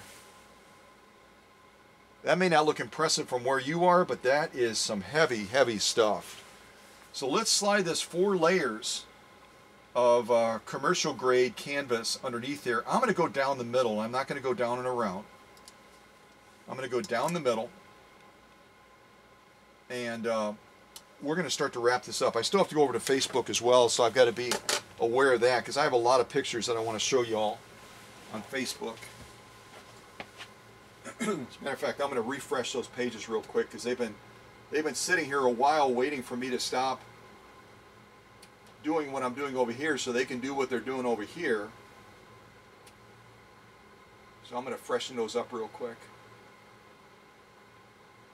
And I hope they load. I hope they load because I really want to show you these pictures. I really want to show you these pictures of what I took this featherweight through as far as process.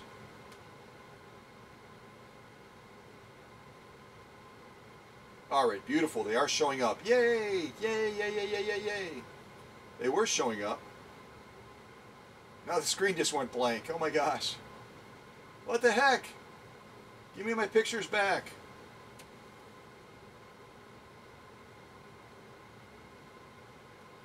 Okay.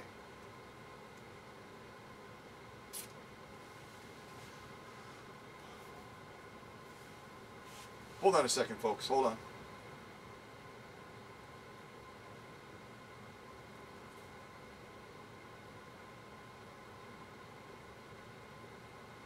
All right, let's do this final sew-off. This will be my last sew-off that I'm going to do right now on this featherweight. Sewing these, what do we have, 4 layers of commercial grade canvas. Zoom down to the needle a little bit. And again, we're going to go down the middle of this. 4 layers of commercial grade canvas. And we'll see how this little feather, see how my camera keeps moving? It's like it's, stop, just stop moving. There's no music playing right now. There's no reason to dance. I mean, there's always a reason to dance, but it's a lot easier with music, isn't it? Yeah. Okay, so let's buzz down the middle of these 4 layers of commercial grade canvas, and we will pop over to Facebook. All right, are you ready? Ugh, I can't believe what we sewed on this needle. We're going to go over that real quick again, real quick, too. So, all right, real quick. Here we go.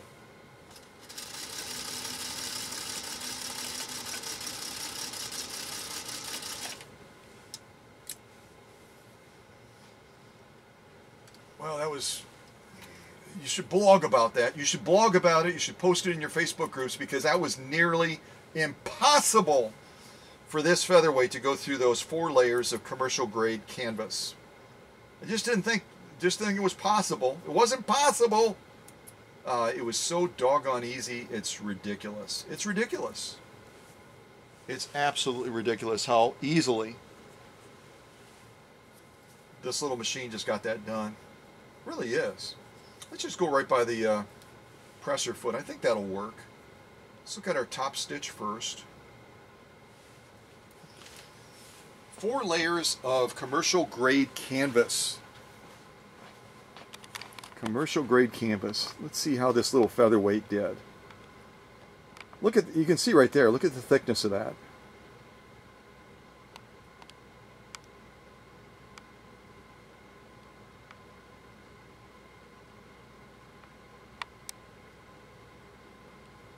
Page 34.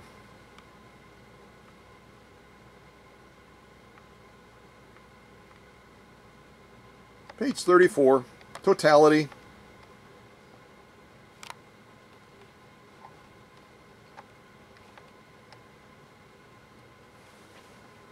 Those are gorgeous stitches, folks. Gorgeous stitches. That's our top stitch again. Top stitch. Here goes our lock stitch. which is going to be trying to slide, so I'm going to use my clippers to hold it in place. Okay, this is our lock stitch through 4 layers of commercial grade canvas.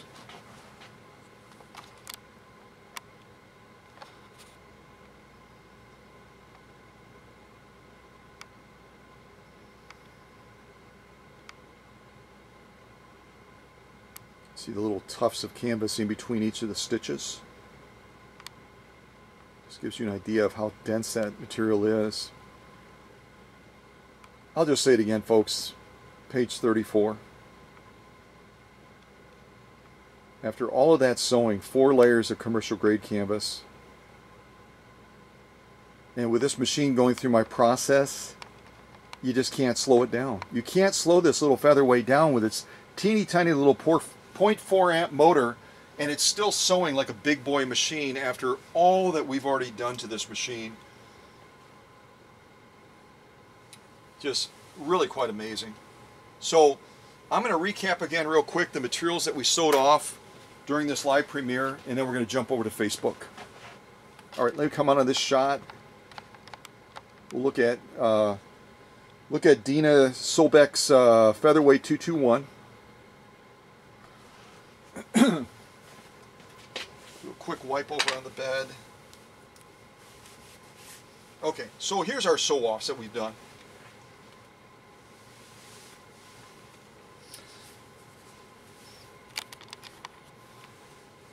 Okay, 4 layers of commercial grade canvas. Just got done doing that.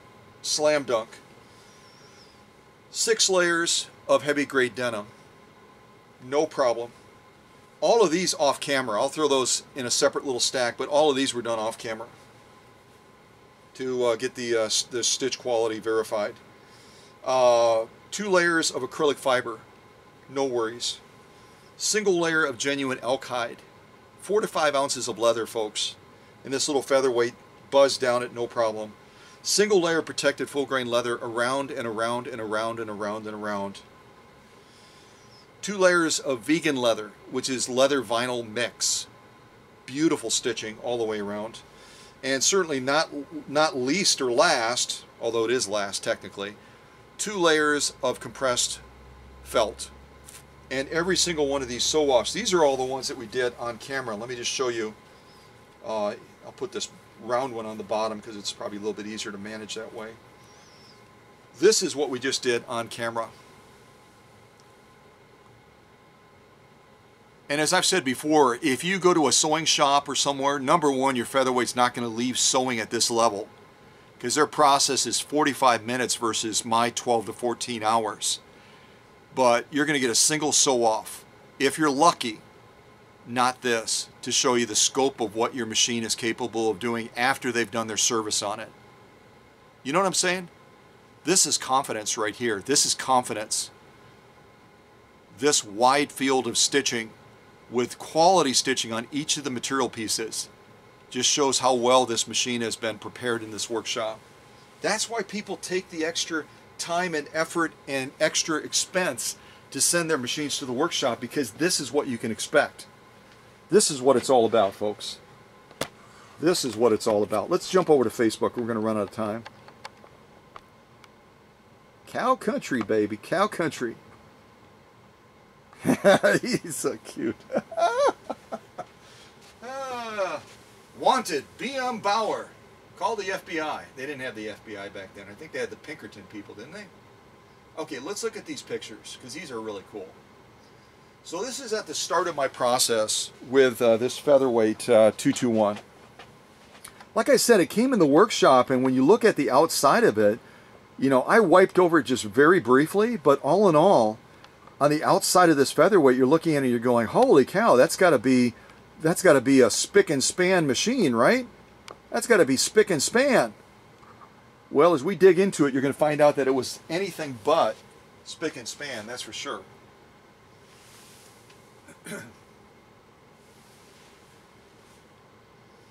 Just another angle shot. I've already started to pull some pieces off of the machine.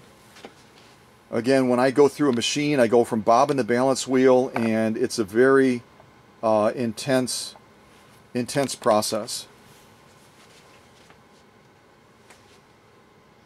Another shot. Again, you're looking at the outside and you're going, holy cow, this thing is going to be better Homes and Gardens, right? It's going to be a better Homes and Gardens machine. When Scott gets into it, he's going to be like, holy mackerel, I don't have to do much at all to this machine. I don't have to hardly do anything to this machine at all. It's just perfect. Nope, it wasn't. That's why I always say buyer beware. Here you're starting to see a little bit more of what I found deeper into the machine. Just a lot of varnishing, dirt, junk buildup on there. Just a lot of evidence of a less than clean, well-maintained machine. As I said, she was a very dirty princess. She was very dirty. Just one of the stamps on the underside of the bed of the machine. There's our raceway area, and that is a filthy cesspool of a mess. And what do I call the raceway area on these machines? I call it the brain center, don't I?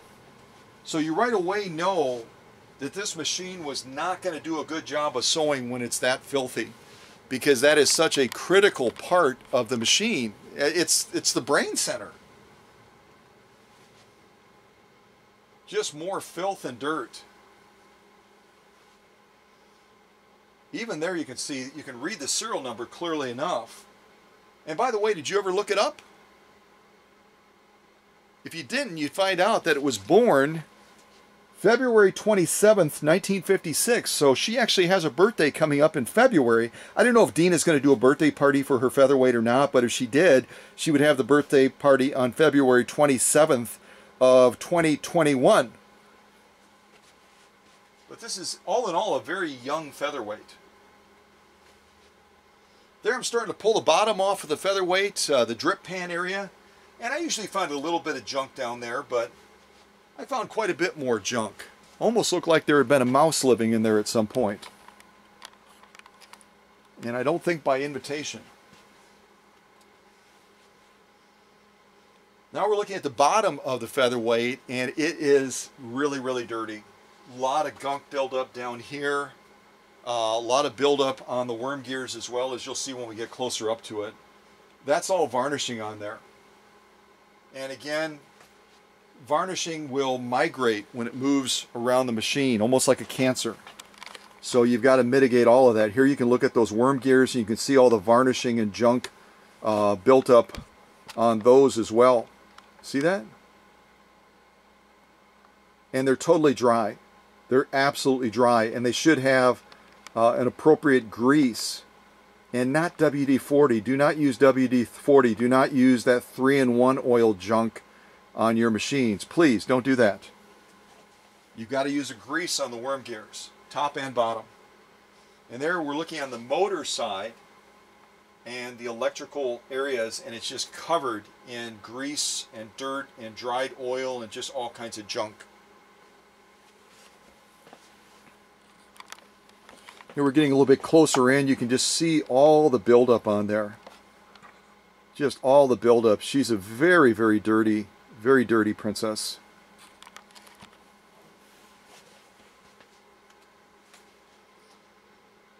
Here we're looking at, this is one of the main power lines coming into the machine, and it's got a buildup, a chalky buildup on it that as I was working on the machine down there, it was just flaking off, and you can see all the grease and the oil buildup in there as well, up in that region. But it's just a very, very filthy machine. There you can see more of the buildup on the bottom as well. Look at those worm gears. Those are scary. Not only the crud that's encrusting them, but also the fact of how dry they are. This is metal to metal, folks. You can see the gears near the rear there where they interlace, and that there should be some sort of a buffer on them. There's no buffer at all, so they're slamming into each other. And I saw a number of barb points. I don't show it in the photos, but I actually took some real high grit sandpaper, about 1200 grit, and I took a number of barbs off that had been created because this had been maintained so poorly, and those things were hammering each other metal to metal. Just more junk and more buildup. And this is kind of looking into the raceway area from the bottom, and there was thread that was wrapped around there tightly, grease intermingled with it, it was just a real junky mess. I think I zoom in on the next picture a little bit closer, but you can see all the stuff just basically hanging out of there. And that's why I say again, do not buy a machine based on appearance, folks. You're a lot smarter than that. Don't buy a machine based on appearance, because you may be buying something like this that someone has wiped off, they polished it, but they haven't done any of the deep cleaning and maintenance and optimization that that machine so critically needs. And you're going to be running it with it being in a very, very poor state of repair, in disrepair.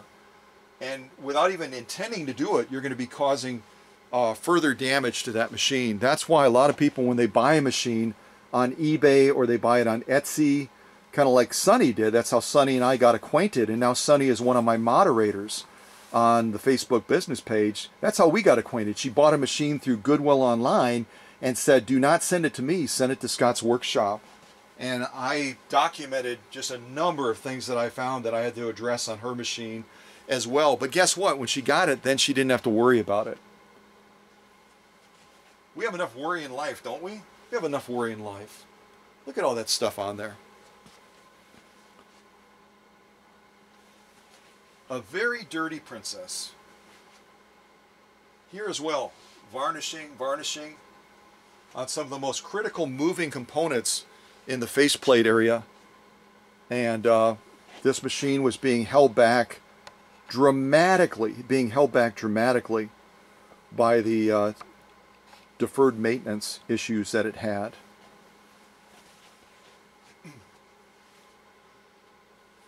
Pretty shocking, isn't it? Again, I say it all the time, what you can't see can hurt you or hurt your machine.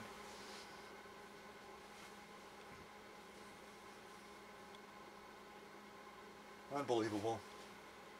Now we're going to look into the top area of the featherweight, where there's another pair of interlacing worm gears. That is some old crystallized grease on there that is doing no good at all for the machine any longer. It's just clustered there. It's just clustered there, and it's not providing any buffer to those gears. It's not doing anything at all to benefit the machine. It's just causing that machine to slowly break down. Look at that.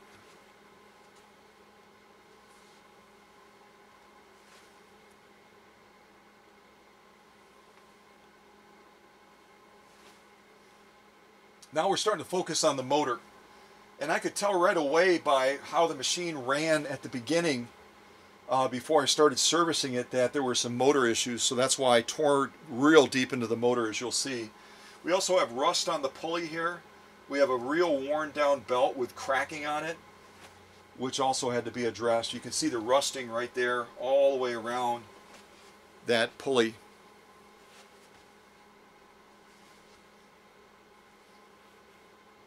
And where you see a little bit of a rust, there's more rust beyond that too. Rust is if you live in a real dry, warm climate and you've never had to deal with the rust factor, like down in the south, it is like a cancer. Now we're just kind of focused on the balance wheel area. I've got some chipping on the balance wheel, and here you can see the cracking of the belt as well, pretty well in that shot. And so I did end up obviously replacing the belt on this featherweight as well for the customer.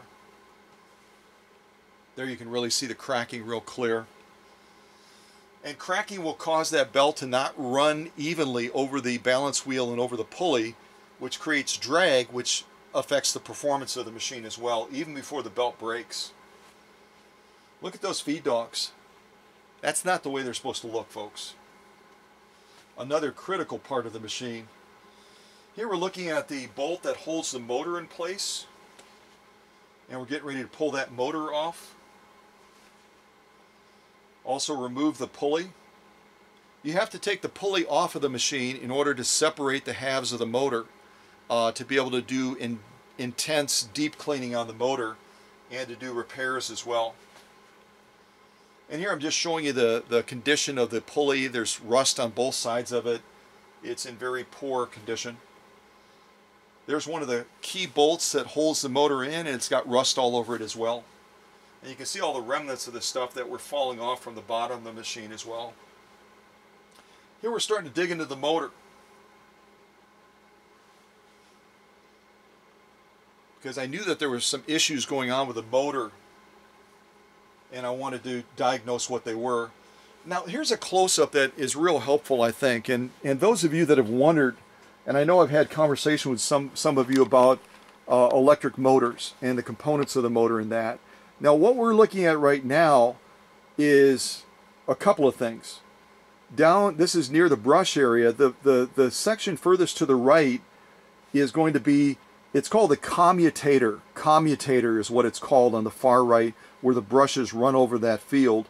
And then to the left of it, you've got rotor coils, and just to the very furthest left of it, you can see what is part of the armature section, and it's going to have what are called stacked metal lamentations. It's kind of a fun word, isn't it? So on the far left, you've got the stacked metal lamentations. You've also got some of the wire winding underneath it. You also have magnets underneath it. There's multiple layers to that section of the motor. And really, when it comes to electric motors, there's really three key components that are going to drive that motor. It's going to be the rotor, it's going to be the stator, and the commutator. The commutator is going to be really critical because that's part of the core electrical field that those brushes run over on the far right there.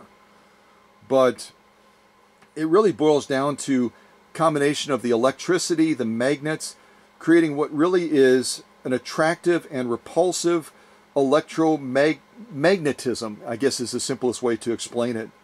It's the spin-up factor as that electricity enters that motor and then goes through those fields of the commutator, the brushes, the rotor, the stator, and all the other components, the rotor coils, the stacked metal lamentations, and then it creates an electrical charge that pushes that that motor in a certain direction. And if you reverse the action of that, that's how you can get the motor to run in reverse as well.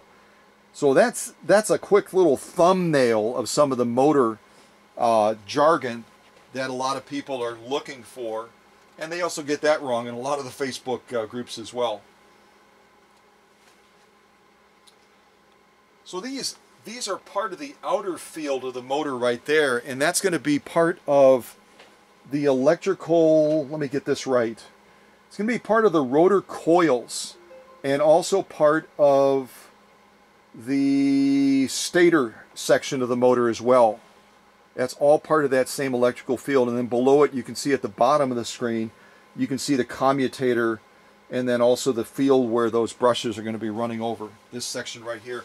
Never use, a friend told me recently, it may have been Emma from Florida, that she watched a gal on a channel. I think the gal's name is Lisa. And Lisa was talking about using sandpaper on this area, the commutator. Don't do that. That's real delicate, soft copper, and you don't want to be going over it with sandpaper. You'll use a soft, gentle solvent layer after layer, just like when you're cleaning the body of the machine. Don't use something as abrasive as sandpaper or any real caustic chemicals. So there's the entire unit removed now, and from top to bottom you can kind of look at it. You've got the shaft. Let me widen this a little bit. You've got the shaft on top, going from top to bottom. You've got the commutator. You then have the brush area that they're riding over. You've got the rotor coils. You've got the stacked metal lamentations, where you can see cracking and damage to them on the bottom right there. And then you've got, obviously at the very bottom below there, you've got the armature, you've got the winding, you've got the output shaft, etc. All key components of the motor. But the area of concern on this motor is not going to be these armature areas. It's going to be the stacked metal lamentations that have cracking and damage to them. The rest of the motor components looked fairly good. Here I'm just inspecting wiring again. These are the shafts that are going to feed the motor brushes into that commutator. A lot of dirt, a lot of filth. Here we're looking at a more distant shot just of all the activity that's happening on the workbench at this point. is I'm starting to dig into this machine, and I've got the motor assembly out. I've got the commutator assembly sitting there in the front left-hand side, and I've got a number of other key components that I'm breaking down simultaneously as well. When I jump into a machine, I'm working on more than one area at a time. Now here's a major concern, and I've already talked to the customer about this. At some point this motor got extremely hot. These are basically real fine wire wraps that are going over the top. They're part of the rotor coils that go over the top of the stacked metal lamentations. And you can see that there's separation. I'm pointing at it with the dental tool at the top right there. They're actually cracking, and they're actually showing significant damage. See that? And as I told her, eventually this is going to, right now it's working okay, as you saw in the sew-offs today, but I said eventually this is going to worsen. It's not going to get better. And I did the best that I could to try to stabilize it, but eventually they're going to go out completely. It's probably going to cause some sparking and maybe even a little bit of smoke, and then it's going to fail. There you can really see it right there, where there's all of those wraps over the top of those lamentation pieces, where you've got multiple layers interdependent on each other, are starting to fail. See that? So that really is an area that, I mean, other than replacing them, you can't do a lot. You can't solder them. You can't fill them in with some sort of a composite, because that's all going to be electrically charged. So I did the best I could using my dental tool to group them together to tighten them. But other than that, it's eventually going to fail. And there I'm using the dental tool very, very gently to clean some of the plaque and the buildup off of that commutator and off of that very delicate copper. Copper is a real soft metal. If you don't know that, you can't be using anything real aggressive on it. You've got to be very, very careful and intentional about cleaning it. And there I'm just holding the entire unit. Again, I've already pointed out the parts. You're starting right here, down by the main shaft, the commutator, and all the other components moving down. This part right here of these stacked lamentation looks really good, doesn't it? The damage is on the other side of that. And again, it looks better than when I opened it, but it still is going to need some help. All right, so that's our first grouping of photos. I'm going to jump into the next one because I know my customer is arriving very soon. Oh, there we go. Didn't load right away. So these we're getting closer to the finish line as I've been finishing up the service points on the machine. We're getting to a point now where the machine is getting real close to the end of the finalization process, and we're just steps away from being able to premiere it as we've done today. And part of that is also cleaning up the paint patina as well. As good as the machine may have looked from a distance, there was quite a bit of dirt and varnishing on it as I started to clean the paint patina up as well. Because let's just face it, any featherweight owner is wanting that machine to be standing tall and looking good, right? So here I've torn down the balance wheel, or excuse me, not the balance wheel, the upper tension. I've torn down the upper tension, again, because the myth you get of just swiping between the pressure discs is not enough. It's not enough. That's a Band-Aid approach. Here we're starting to also focus on the presser foot bar, the needle bar, which inevitably gets a lot of varnishing and buildup on it. And you've got to mitigate all of that, because otherwise it's going to migrate around the machine. So here I'm using one of my dental tools. I'm getting in between the grooves. It's interesting when you try to just use a brush to go over the feed dogs, you're amazed when you then go over it with a dental tool how much you've left behind. So here we're looking at the undercarriage near that raceway area. Again, the brain center. And there's a lot of dirt buildup down there as well. You're also going to see me tear apart the raceway area as well to do deep cleaning in there. You can't just swab it. You can't just spritz it with something. You got to take it apart, because the thread is going to be moving between this section and the back of that section, and there's no way you can get to that. And if you try to spray it, you're just going to cause all that lacquering and all of that varnishing to basically pool at the bottom, and then it's going to spin up and go all over the place again, creating problems.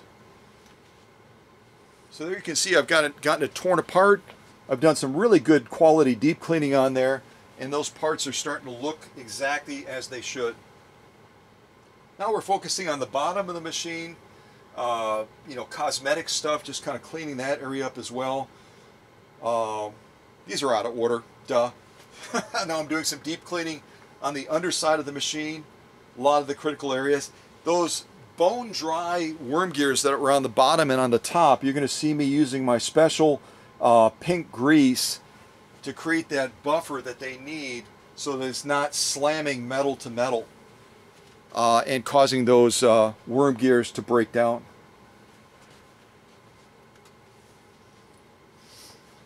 There's a lot of stuff happening on the workbench at the same time here. A lot of stuff happening, which is the way I like it. And when you get to a certain level of experience, you can do that without goofing something up. And here I'm trying to clean up. Remember I talked about the crusting and the buildup on that main power cable coming in through the bottom of the machine. I'm trying to get some of that stuff off so that it's not falling down into the worm gears and into the electrical areas. Some detailed inspection I'm using here to try to get those extra threads out of there in the raceway area, and also using my flashlight at the same time. And again, if you go to a local service center, you're not going to get any of this service done to your Featherweight or to your vintage machine. They're not going to have time to do this. This took me from start to finish in all the stages 12 to 14 hours. They're going to spend about 45 minutes on your machine on a good day.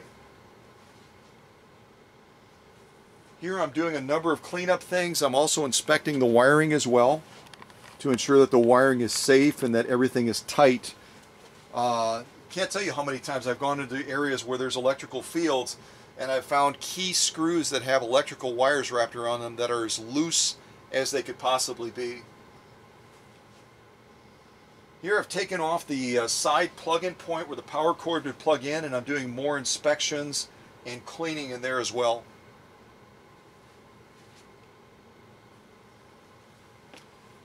And I did, the customer hadn't asked me to do it, but I did it as a special Christmas gift to, you know, just to show Dina that I, you know, it wasn't just about a transaction.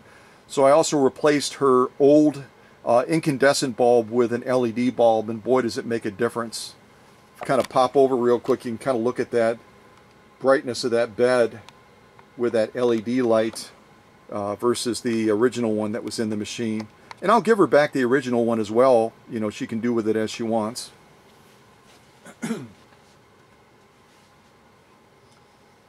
And also, I've talked about this before, you've got to clean the reflective shield that's in the light area as well, because it's gonna help cast that light down onto the bed and onto the needle area. So just more deep cleaning on there. Two bulbs in contrast, LED and incandescent. It's really amazing the difference as far as the brightness of those two bulbs. And also the heat issue as well, you don't get nearly as much heat. So here I've got a brand new belt. That pulley has been cleaned up, the motor has been serviced and reassembled, and we've got a petite powerhouse now instead of a weak, wimpy Featherweight. Here's our clutch retainer, and I'm cleaning that up as well because that's critical when you're engaging and disengaging the clutch so that you don't have needle movement down by the raceway. If you ever get that where you disengage the clutch but you don't get a clean release of the clutch and you're getting needle movement when you're trying to wind a bobbin, it's typically going to be because of cleanliness issues in that area. So here we're seeing a dirty one.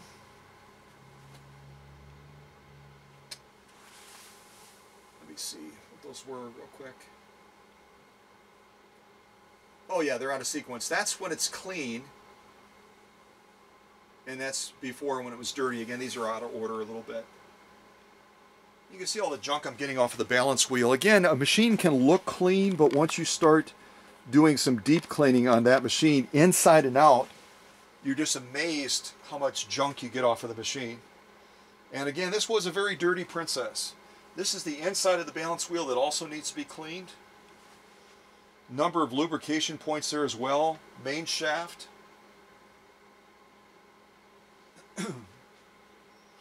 There's a new belt on the right that was put on the machine. The old belt, you can see the cracking on it was very severe. The customer hadn't even noticed that. When I mentioned that I was going to be changing the belt, she said, "Is there a problem with the belt?" Well, what do you think? Yeah, there's a problem with the belt. So this is again why you don't want to take it to a service center unless you're, I hate to say unless you're desperate, but because they're not going to change that belt in all likelihood unless it's broken. They're going to send you back with the same cracking belt that's creating all that drag and running over the pulley unevenly, because that's all they can do in 30 to 45 minutes. Here you're looking at my special grease being applied to those worm gears on top of the Featherweight, where all of that stuff was all crusted and dried and kind of crystallized. And now we've got a great grease between all of the worm gears, creating a nice cushion flow. And again, this is a special grease that I've developed that really maximizes that factor. Look at all the junk I got off of that area on top of the worm gears on those Q-tips. Just amazing, isn't it? Again, from the outside it looked like a real pretty princess, but she was a very dirty girl. She was. So, and these are out of order. I'm getting the grease off.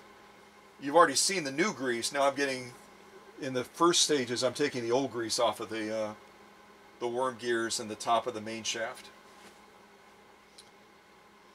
Also, there has to be a special motor grease applied to both sides of the pulley on the motor as well. On the Featherweight, the one on the right side as you're looking at the back of the machine is pointing out, and on the left side of the machine it's pointing up. So there's two grease points there. Do not use motor oil or machine oil of any sort on those grease points. Kind of a fun little syringe, isn't it? No, Dr. Singer didn't give it to me. It's mine. It's mine.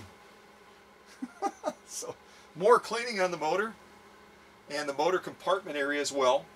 Again, don't count on, if you take your Featherweight to a local service center, that they're going to take time to disassemble your motor, to do all the other service points that you've seen me do, plus pull your motor out and clean behind it as well, because all the dirt and grime and junk that gets built up behind there, guess what happens to it? It gets sucked into your motor. So that's why I take the extra time to do that. Just additional cleaning and servicing. And there's a much happier motor after all of the deep cleaning, after I mitigated some of the lamentation issues as best as I was able, and also ensuring that the motor brushes were cleaned as well. Yes, you have to also clean motor brushes. That's another key component of the operation. Here I'm swabbing out the area around the shaft that comes off of the motor, and you're going to see all the dirt and buildup in there as well. And again, the motor acts like a vacuum cleaner. It's going to suck all of that stuff in if you don't get rid of it. And then you see the intensity of this service. That's why it takes as long as it does. And I'm only showing a fraction of my finalization process. This is one of the wells right here, and there was just a lot of junk you can see build up around it. And also in the well itself, that was preventing grease from getting in there to lubricate the critical main shaft and pulley that comes off of the output side of the motor. That was before. So that's the before. That's the after. And I still went back in and cleaned all that up as well, obviously, too. So.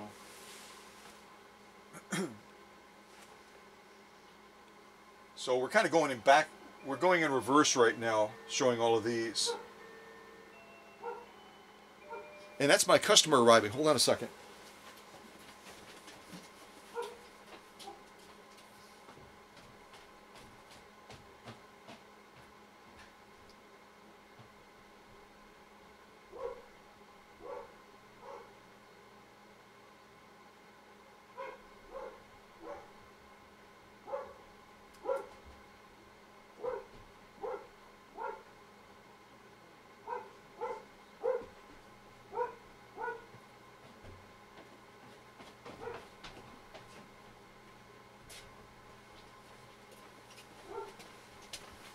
So Hank knows that we have a guest that just arrived. So on Dina's machine, what I'm doing now is I'm giving kind of a bath to the motor and getting all the extra stuff cleaned up out of there. I'm using a special solvent to do that. And I think that that's the last picture that I wanted to show you.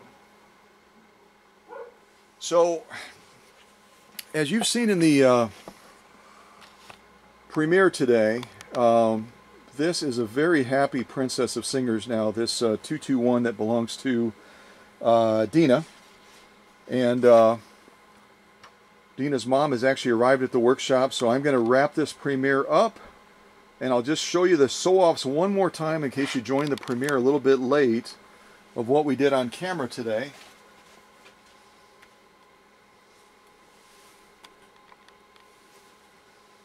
So we did the 2 layers of compressed felt, 2 layers of vegan leather, which is a blend of leather and vinyl.